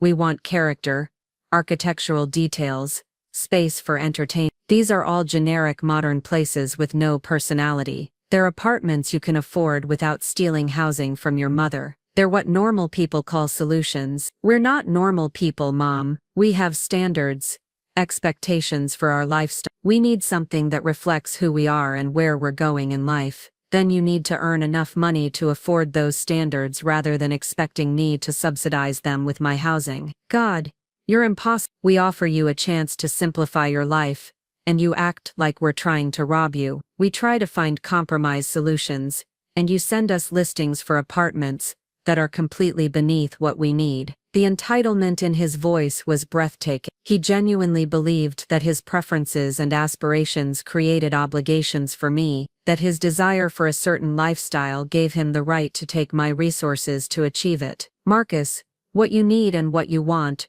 are two different things. You need housing you can afford. You want housing you can't afford. The difference between those two things is not my responsibility. Fine, Mom. You've made your choice. Don't come crying to us when you realize what you've lost. For the third time in our recent conversations, he hung up on me with threats and ultimatum. But this time, I felt nothing but relief. I'd offered genuine help, a real solution to their stated problem, and they'd rejected it because it didn't give them everything they wanted at someone else's expense. Any remaining doubt about their motivations was gone. This had never been about need or financial difficulty. It had always been about getting something valuable without paying for it, about taking advantage of family relationships to acquire resources they couldn't otherwise afford. I called Rebecca to add this latest interaction to our growing file of documentation. She listened with what sounded like professional satisfaction as I described their rejection of affordable alternatives in favor of continued pressure for my apartment. This is perfect, Norma Jean. It shows that they're not actually struggling to find housing. They're specifically targeting your housing because it's underpriced and desirable. It completely undermines any future claims that their behavior was motivated by genuine need, rather than opportunistic greed. What happens now? Now we wait.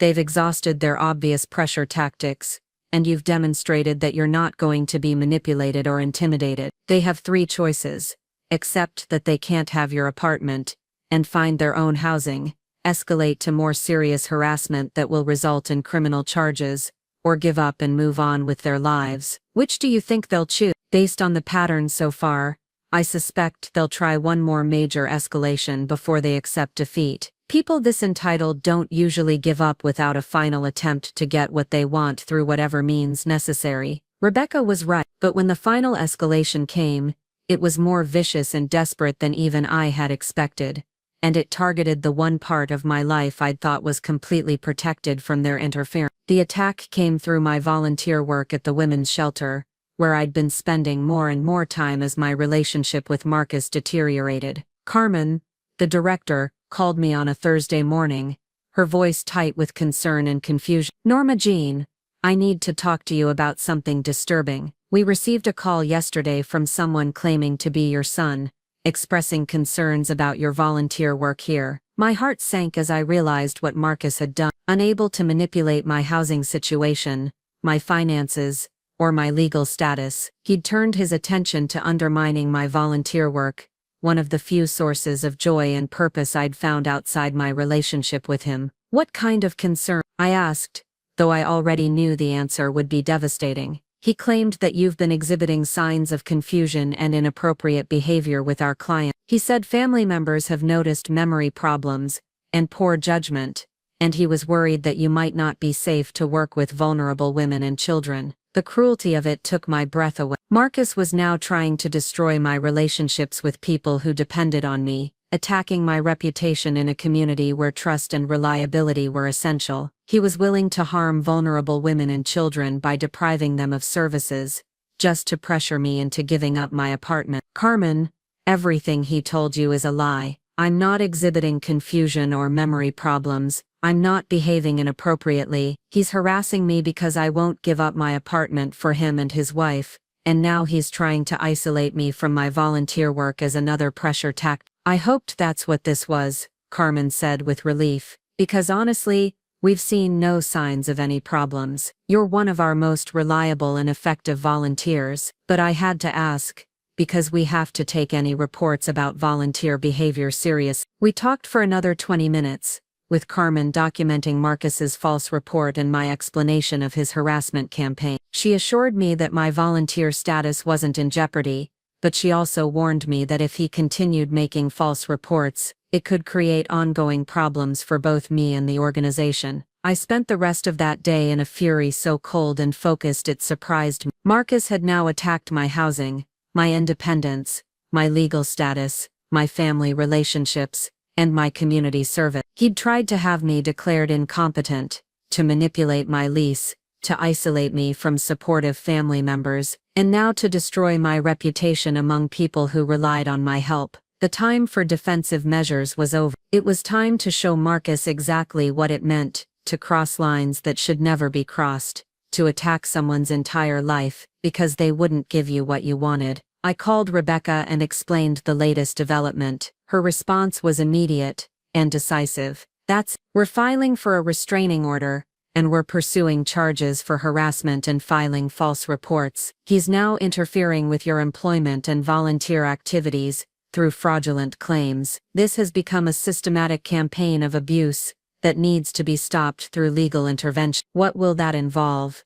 We'll need to document every instance of harassment, manipulation, and false reporting. We'll present evidence of his attempts to fraudulently interfere with your lease, his false reports to government agencies, and now his attempts to damage your volunteer work. We'll ask for a court order prohibiting any further contact with you or interference with your activities. And if he violates the restraining order, then he goes to jail, which might be exactly what someone this entitled needs to understand, that actions have consequences. That evening, I made one final call. I contacted Marcus's employer, a marketing firm where he'd worked for several years, and apparently enjoyed a good reputation. I asked to speak with the human resources director about a personal matter involving one of their employees. Ms. Watson, I appreciate you calling, but I can't discuss personnel matters or employee issues with outside parties, the HR director said politely. I understand. I'm not asking you to discuss anything with me. I'm calling to inform you that your employee, Marcus Watson, has been engaging in a campaign of harassment against a family member that has now escalated to filing false reports with government agencies and interfering with volunteer work at a women's shelter. I thought you should be aware that he's been using work time to make harassing phone calls and coordinate these activities. There was a long pause. Are you filing legal charges?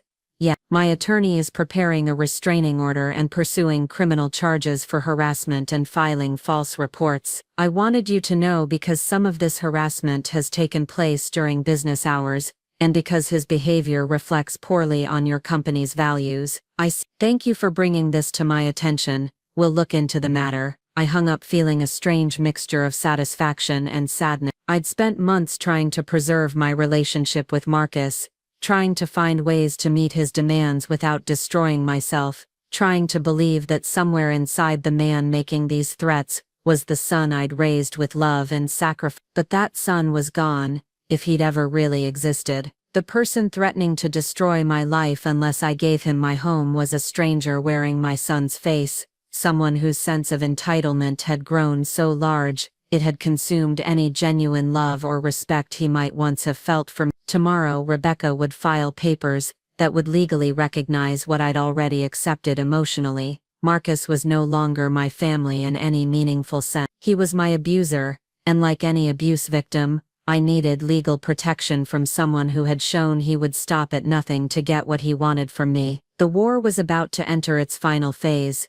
And this time, I wasn't just defending myself. I was going on the offensive against someone who had forgotten that love flows both ways, that family relationships require mutual respect, and that some prices are too high to pay for anyone's happiness, including your own child. Marcus wanted my apartment badly enough to try to destroy my entire life to get it. Now he was going to learn what it really meant to lose everything that mattered. The restraining order was granted on a gray Monday morning in November, with Judge Margaret Henley listening to 3 hours of testimony about Marcus's escalating harassment campaign. Rebecca had prepared meticulously, presenting a timeline of abuse that started with emotional manipulation and progressed through fraudulent contact with my landlord, false reports to government agencies, and attempts to sabotage my volunteer work. Marcus arrived at court with his own attorney, a nervous-looking young man who seemed unprepared for the mountain of evidence Rebecca had assembled. I watched my son sit at the defendant's table, his face a mask of indignant disbelief,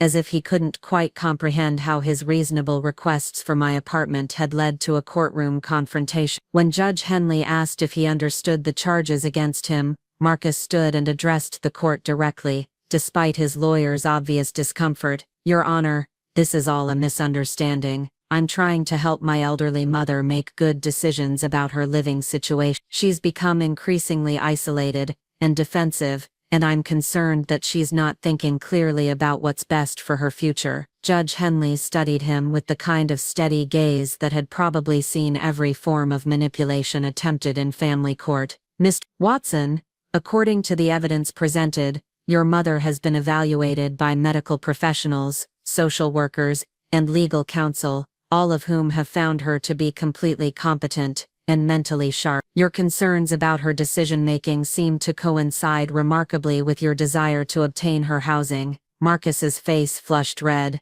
"I'm not trying to obtain anything illegally. I'm trying to help my family find appropriate housing, while ensuring my mother gets the care and attention she needs as she ages. By filing false reports about her competency, by attempting to manipulate her lease without her knowledge, by interfering with her volunteer work through fraudulent complaints. Those weren't fraudulent. I have legitimate concerns about her behavior and judgment." Judge Henley leaned forward slightly. "Mr. Watson, every professional who has evaluated your mother's competency has concluded that your concerns are unfounded. Every institution you've contacted about her landlord, social services, her volunteer organization, has reported that your claims don't match their observations of her behavior. At what point do you think we should consider that your concerns might be motivated by something other than genuine care for her welfare?" The question hung in the courtroom air like an accusation. Marcus opened his mouth to respond, then closed it again,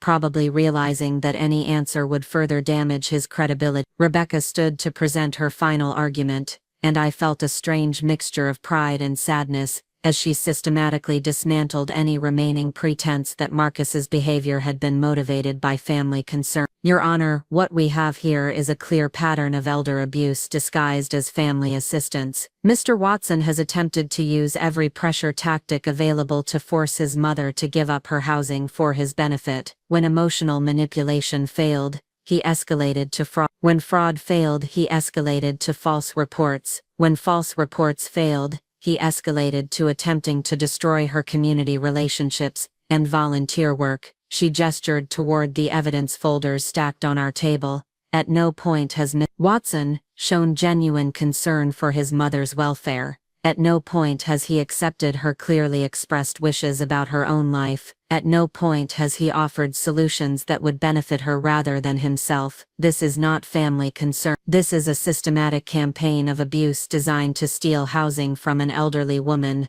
through intimidation and manipulation." Judge Henley granted the restraining order with language that was both comprehensive and severe. Marcus was prohibited from contacting me directly or indirectly, from interfering with my housing arrangements, from making any reports about my competency to government or private agencies, and from contacting my landlord, my volunteer organizations, or any of my friends or associates. The order also included a provision I hadn't expected. Judge Henley ordered Marcus to undergo counseling for elder abuse and family manipulation, with completion of the program required before any consideration of modifying the restraining order. "Miss Watson," she said as she signed the final paperwork, "I want you to understand something clearly. What you have done to your mother constitutes a serious crime in this jurisdiction. You are fortunate that she is seeking protection rather than prosecution, but that generosity should not be mistaken for weakness. Any violation of this order will result in immediate arrest and criminal charge." As we left the courtroom, I caught sight of Marcus standing in the hallway with his lawyer, his face a portrait of stunned disbelief. For a moment our eyes met,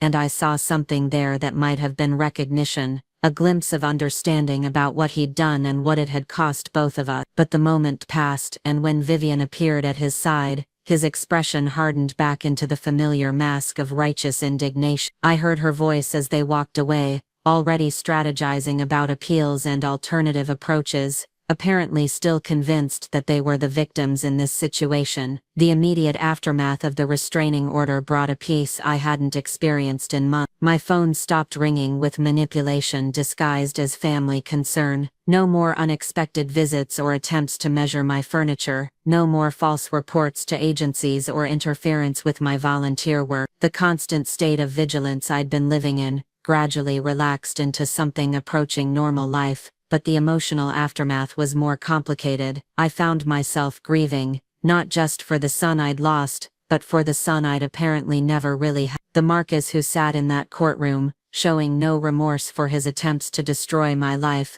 was so far from the child I'd raised, that I had to question everything I thought I knew about our relationship. Miss Patterson, who had accompanied me to court as a character witness, helped me process some of these feelings during our coffee sessions in the weeks that followed. "You're mourning the death of an illusion," she said, one afternoon as we sat in her living room watching November rain streak the windows. "You thought you'd raised a man who valued family relationships based on love and mutual respect. You're discovering that you actually raised someone who sees family as a resource to be exploited when convenient. But how did that happen? Where did I go wrong?" "Maybe you didn't go wrong. Maybe some people are just selfish by nature, and no amount of love and sacrifice can change that fundamental character flaw. Or maybe you loved so unconditionally that he never learned that relationships require reciprocity and respect." I thought about all the times I'd said yes when I should have said no, all the sacrifices I'd made without expecting anything in return, all the boundaries I'd failed to establish because I thought unconditional love meant unlimited availability. "I spent 40 years teaching him that my needs didn't matter as much as his,"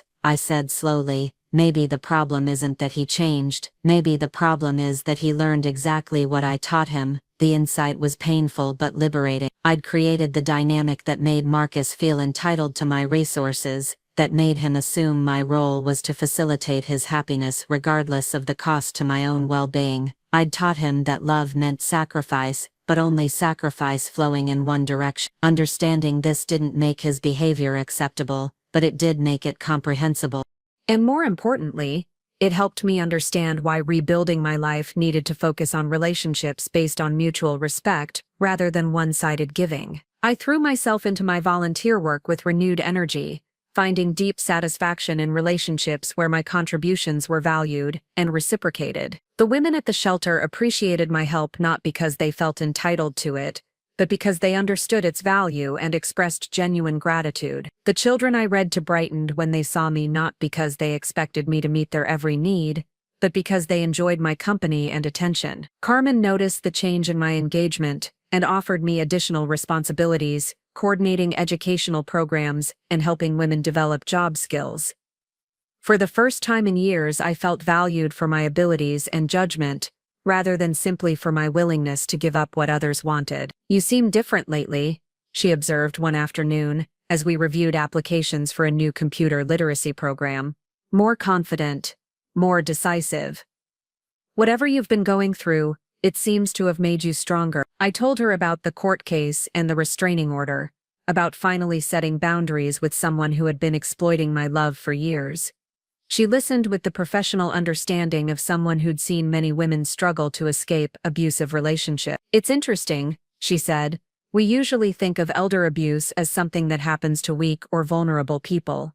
But what you've described is abuse of someone strong enough to resist it and fight back. Your son didn't target you because you were weak. He targeted you because you had something valuable that he wanted. He thought I was weak enough to give it up rather than lose his approval. But you weren't, and now he's learning that there are consequences for treating family members like resources to be exploited. The consequences were indeed significant.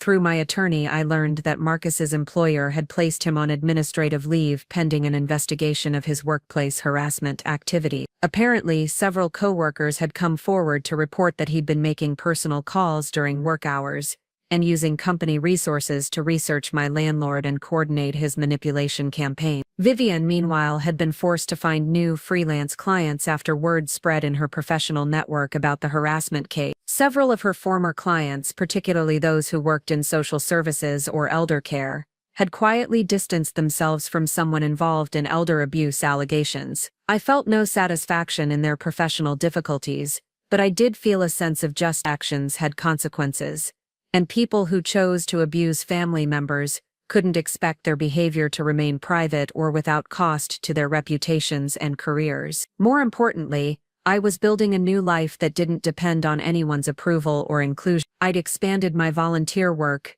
deepened my friendships, and discovered interests I'd neglected during the years when most of my emotional energy went toward maintaining a relationship with someone who didn't truly value it. I started taking an art class at the community center, something I'd always wanted to try but had never made time for when I was constantly available for Marcus's needs. I joined a hiking group for people over 60, discovering that I was much more physically capable than I'd realized. I even went on a weekend trip to visit Janet in Colorado, my first vacation in over 5 years. You look about 10 years younger, Janet observed as we sat on her back deck watching the sunset over the mountains. Getting rid of toxic people really agrees with you.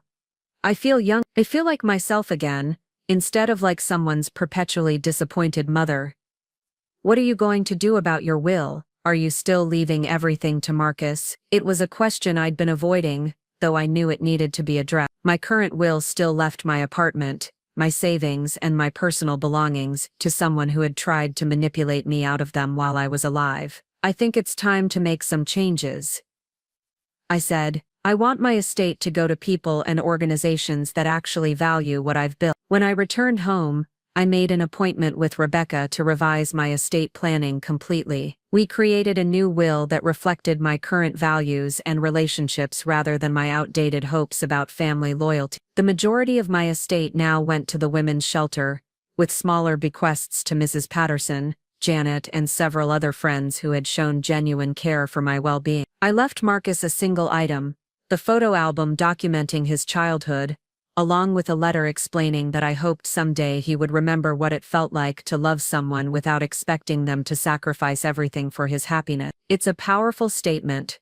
Rebecca observed as we finished the paperwork. You're essentially telling him that love and respect have to be earned, not assumed. 6 months after the restraining order was granted, I received an unexpected call from Marcus's attorney. He wanted to arrange a mediated conversation between Marcus and me, with the goal of healing family relationships and finding a path forward that works for everyone. I agreed to the meeting, though not because I had any intention of resuming a relationship with Mark. I was curious to see if the consequences of his behavior had led to any genuine understanding of what he'd done wrong, or if this was simply another manipulation tactic disguised as reconciliation. The mediation took place in a neutral conference room at the family court building, with a professional mediator facilitating the conversation. Marcus arrived looking tired and older, accompanied by his attorney, and what I assumed was a counselor from his court-ordered therapy program. The mediator began by establishing ground rules for respectful communication,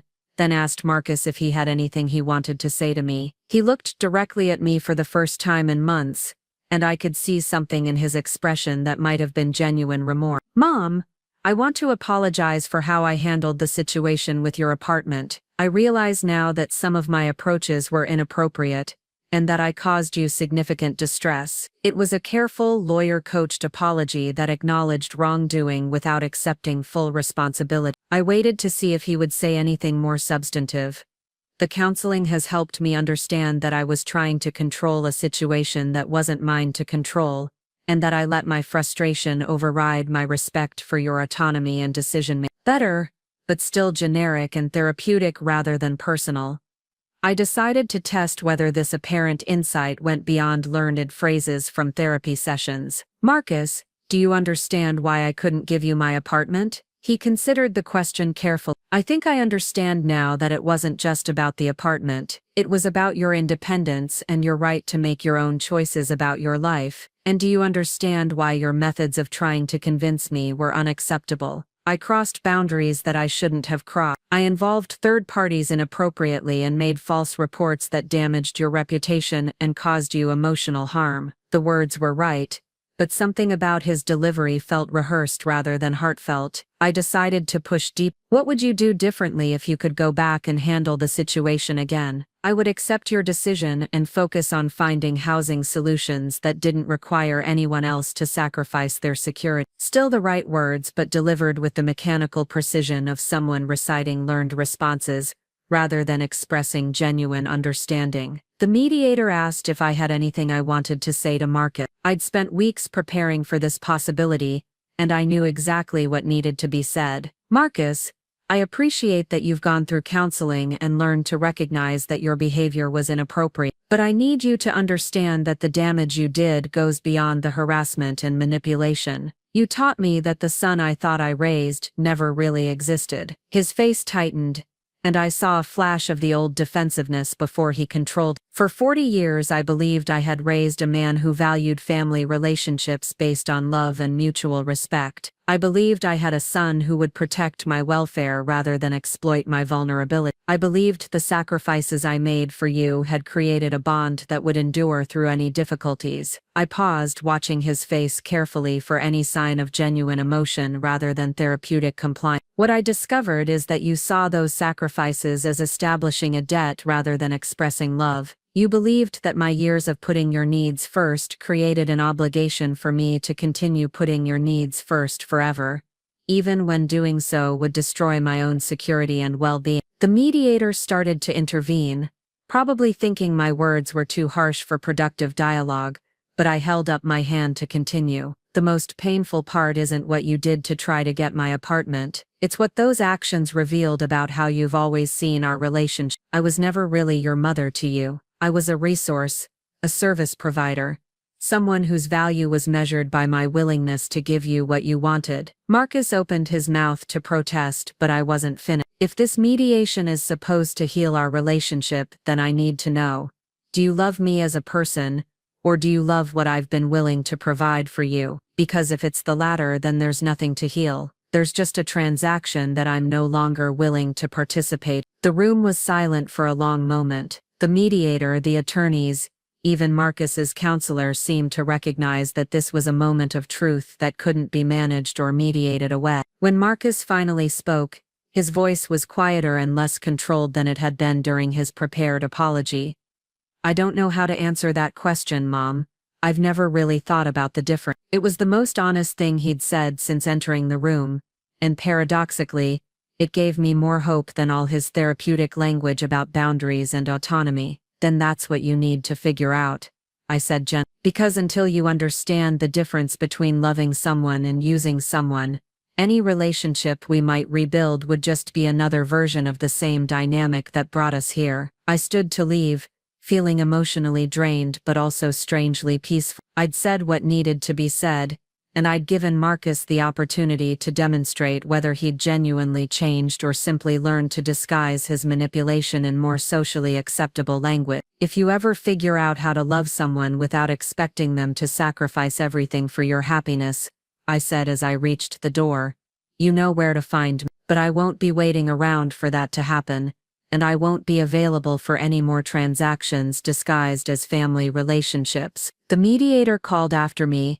asking if I wanted to schedule a follow-up session, but I shook my head. I'd said everything that needed saying, and anything more would just be negotiating with someone who fundamentally didn't understand what there was to negotiate. As I walked out of the building into the bright spring sunshine, I felt something I hadn't experienced in over a year: complete freedom from the need to manage someone else's emotions or expectations. For the first time since this ordeal began, I wasn't wondering what Marcus would do next, how he would react to my choices, or what I could do to preserve a relationship that had never actually existed in the form I'd imagined. I was simply free to live my own life, make my own choices, and build relationships with people who valued me for who I was, rather than what I could give them. It had taken 66 years and a courtroom confrontation with my own son to learn that lesson, but as I drove home to my beloved apartment on Maple Street, I realized it was never too late to start living authentically. The apartment welcomed me back with its familiar creaks and light patterns, its carefully chosen furniture and lovingly tended plants. Everything was exactly as I'd left it, exactly as I'd chosen to arrange it, exactly as it should be in a home that belonged completely and unquestionably to the person who lived there. I made myself a cup of tea, settled into my favorite chair by the window, and opened a book I'd been meaning to read. Outside, spring was transforming the neighborhood with new leaves and blooming flowers, and inside, I was finally at peace in the space I'd worked decades to create, and had fought so hard to keep. For the first time in months, I wasn't waiting for anything or anyone. I was simply present in my own life, grateful for what I'd built and excited about what came next. And if that wasn't victory, it was certainly something very close to it. 2 years passed in blessed quiet. My apartment remained exactly as I'd chosen to arrange it, filled with light and books and the small treasures I'd collected over a lifetime of careful choices. The herbs on my windowsill grew abundant. My volunteer work expanded into program management, and I discovered that life without the constant drain of a toxic relationship was remarkably full and satisfying. I rarely thought about Marcus anymore, except when his absence made some moment particularly peaceful. No more tension headaches from dreading phone calls, no more second-guessing my choices through the lens of someone else's judgment, no more walking on eggshells in my own home, wondering when the next demand would come. Mrs. Patterson and I had developed a comfortable routine of morning coffees and evening walks around the neighborhood. My book club had become a cornerstone of my social life, and I'd even started dating a gentle widower named Frank, who met me through the hiking group. Nothing serious, just the companionship of someone who appreciated my independence, rather than seeing it as an obstacle to his desire. The women's shelter had promoted me to volunteer coordinator, a role that gave me genuine purpose and measurable impact on other people's lives. I helped women transitioning out of abuse situations develop practical skills and confidence, watching them transform from frightened survivors into capable women building new lives on their own terms. There was profound satisfaction in this work, perhaps because my own experience had taught me something valuable about reclaiming power from people who tried to take it away. I understood what it meant to be targeted by someone who saw your resources as their opportunity, who confused love with ownership, who used family relationships as weapons for manipulation. My financial situation had stabilized beautifully. Without the constant pressure to consider giving up my rent-controlled apartment, I'd been able to plan for the future with confidence. I'd opened a separate savings account for home improvements, and was considering finally replacing those kitchen cabinets I'd been putting off for years. The restraining order remained in effect, and Marcus had made no attempts to violate it. Through Janet, who still lived in Colorado but visited twice a year, I learned fragments of information about his life. He and Vivian had eventually found an apartment they could afford, though apparently not without significant downsizing of their social expectations. His job situation had stabilized after a period of professional consequences, but his reputation in their social circle had never fully recovered. I felt no triumph in his difficulties, but I did feel vindicated in my assessment that their housing crisis had been manufactured desperation rather than genuine need. They'd survived just fine without stealing my home, which confirmed that their pressure campaign had been about greed rather than necessity. On a crisp October morning, exactly 3 years after the day Marcus first sat in my kitchen and explained why I should move out of my own apartment, I received an unexpected envelope in the mail. The return address was a law firm I didn't recognize, and inside was a letter that made me sit down hard in my kitchen chair. The letter informed me that Marcus had been arrested for elder financial abuse in connection with a different case entirely. Apparently he'd been working as a financial advisor for elderly clients,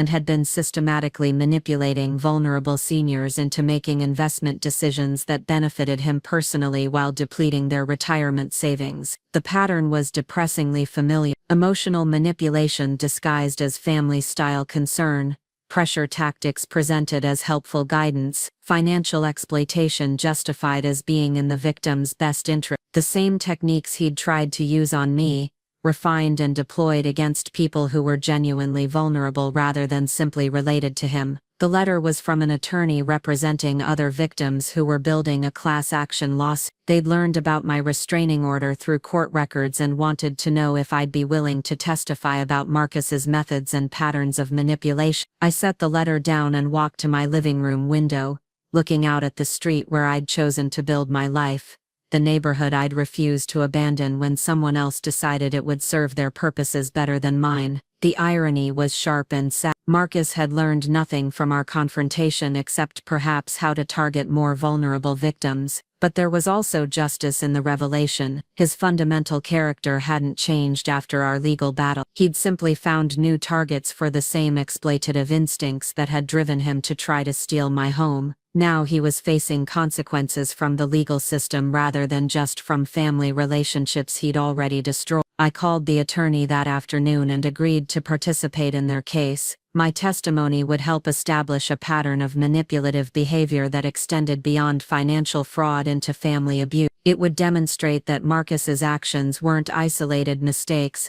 but consistent character traits that made him dangerous to any vulnerable person who trusted him. The trial took place the following spring, in the same courthouse where I'd obtained my restraining order 3 years early. This time Marcus sat at the defendant's table facing multiple felony charges, surrounded by evidence of systematic fraud that had cost a dozen elderly clients their life savings. When I took the witness stand, I spoke clearly and calmly about the methods he'd used to try to manipulate me into giving up my housing. The emotional pressure disguised as family concern, the false reports to authorities designed to undermine my credibility, the attempts to isolate me from supportive relationships, the escalating threats when other tactics failed, the techniques he used on me, I told the jury, were identical to what these other victims experienced. The only difference was that I had resources and support that allowed me to resist. These elderly clients trusted him as a professional and didn't have family members or attorneys to help them recognize the manipulation. Marcus's defense attorney tried to characterize our family conflict as irrelevant to the financial crimes,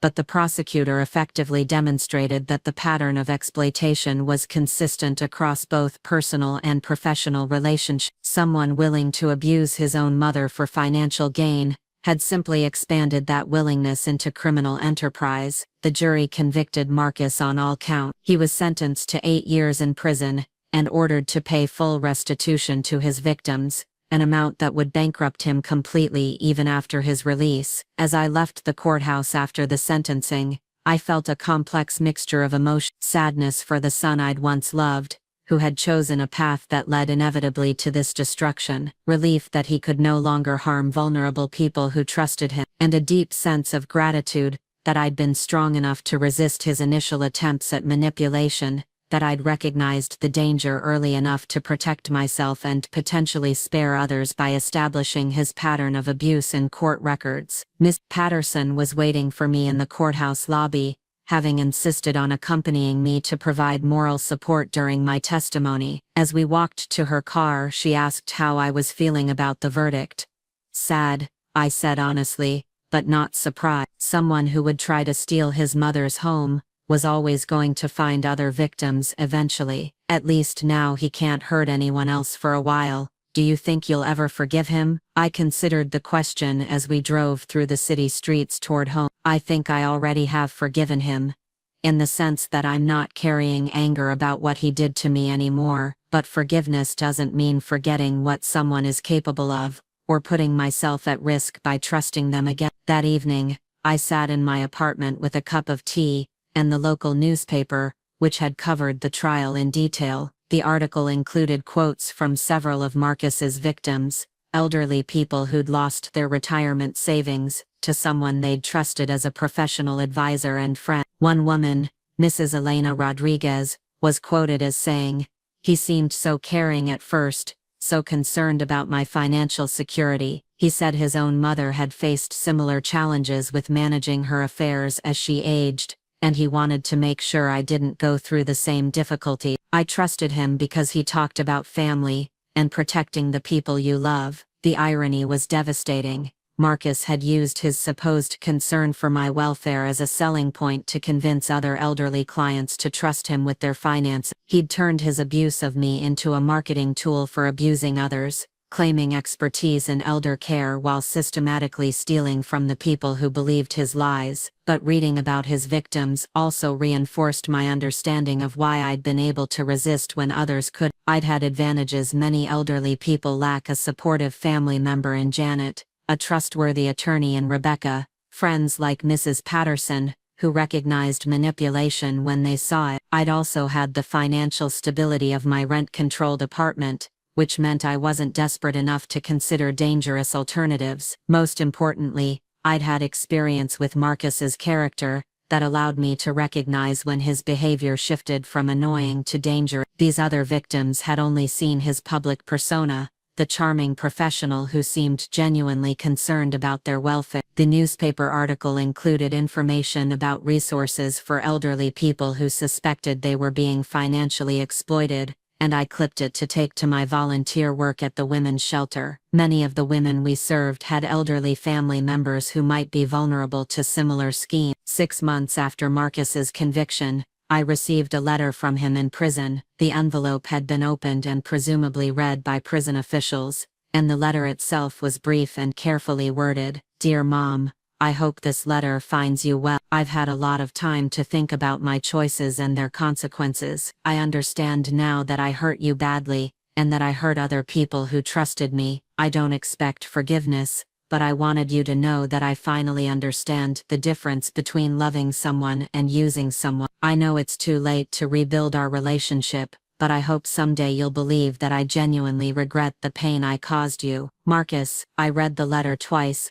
then filed it away in a folder with other legal documents from the case. It was possible that prison and consequences had genuinely changed his perspective on relationships and exploitation. It was also possible that this was another manipulation attempt, designed to lay groundwork for future contact when he was released. Either way, it didn't matter to me anymore. I'd built a life that didn't depend on his character or his choices. Whether he'd genuinely changed or simply learned to express remorse more convincingly was irrelevant to my well-being or my future. I didn't write back. There was nothing I needed to say to him, no relationship I wanted to rebuild, no closure I required from someone who had spent years trying to destroy my independence and security. The conversation was finished, ended not by anger or bitterness, but by simple indifference to his opinions and feelings. My life had moved far beyond the space he'd once occupied in it. I had work that mattered,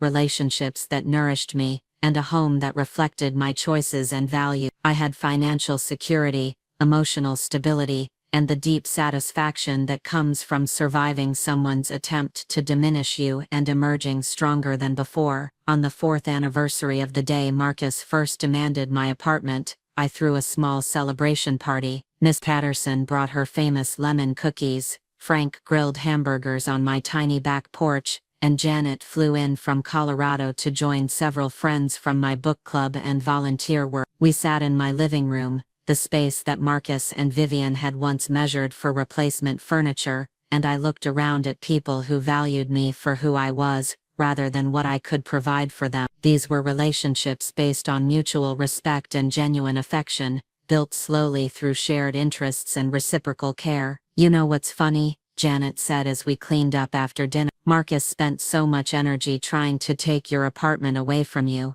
but what he actually did was force you to build a much richer life than you had before." She was right. The crisis had forced me to evaluate all my relationships and priorities, to distinguish between genuine care and manipulative exploitation, to invest my emotional energy in people and activities that truly appreciated it. I'd discovered strengths I didn't know I possessed, developed friendships that were deeper and more satisfying than the surface-level family obligation I'd mistaken for love. I'd found work that gave my life meaning beyond serving other people's needs, and I'd learned to value my own choices and preferences without constantly seeking approval from someone who would never provide it. The apartment itself had become more beautiful over the years, not because I'd made dramatic changes, but because I'd finally furnished it entirely according to my own taste without worrying about anyone else's judgment. Every book, every photograph, every piece of furniture reflected decisions I'd made for my own comfort and pleasure. Most importantly,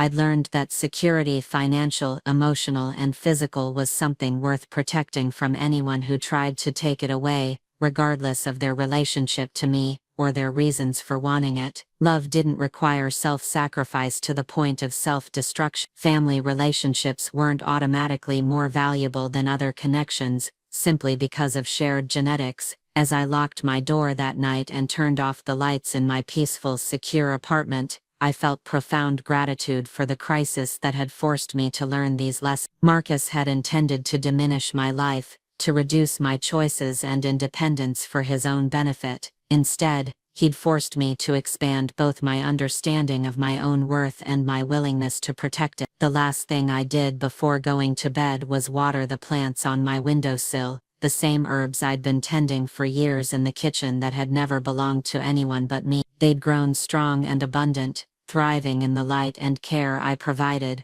rooted in soil that was theirs to flourish in. Tomorrow would bring new volunteer work with women learning to rebuild their lives after abuse, new adventures with friends who valued my company, new chapters in books I'd chosen to read and the home I'd chosen to keep. It would bring another day of living authentically, without fear or apology, in the space I'd created through decades of careful choices and defended through months of difficult battles. And if that wasn't a happy ending, it was certainly a victorious one. Up next, you've got 2 more standout stories right on your screen. If this one hit the mark, you won't want to pass these up. Just click and check them out.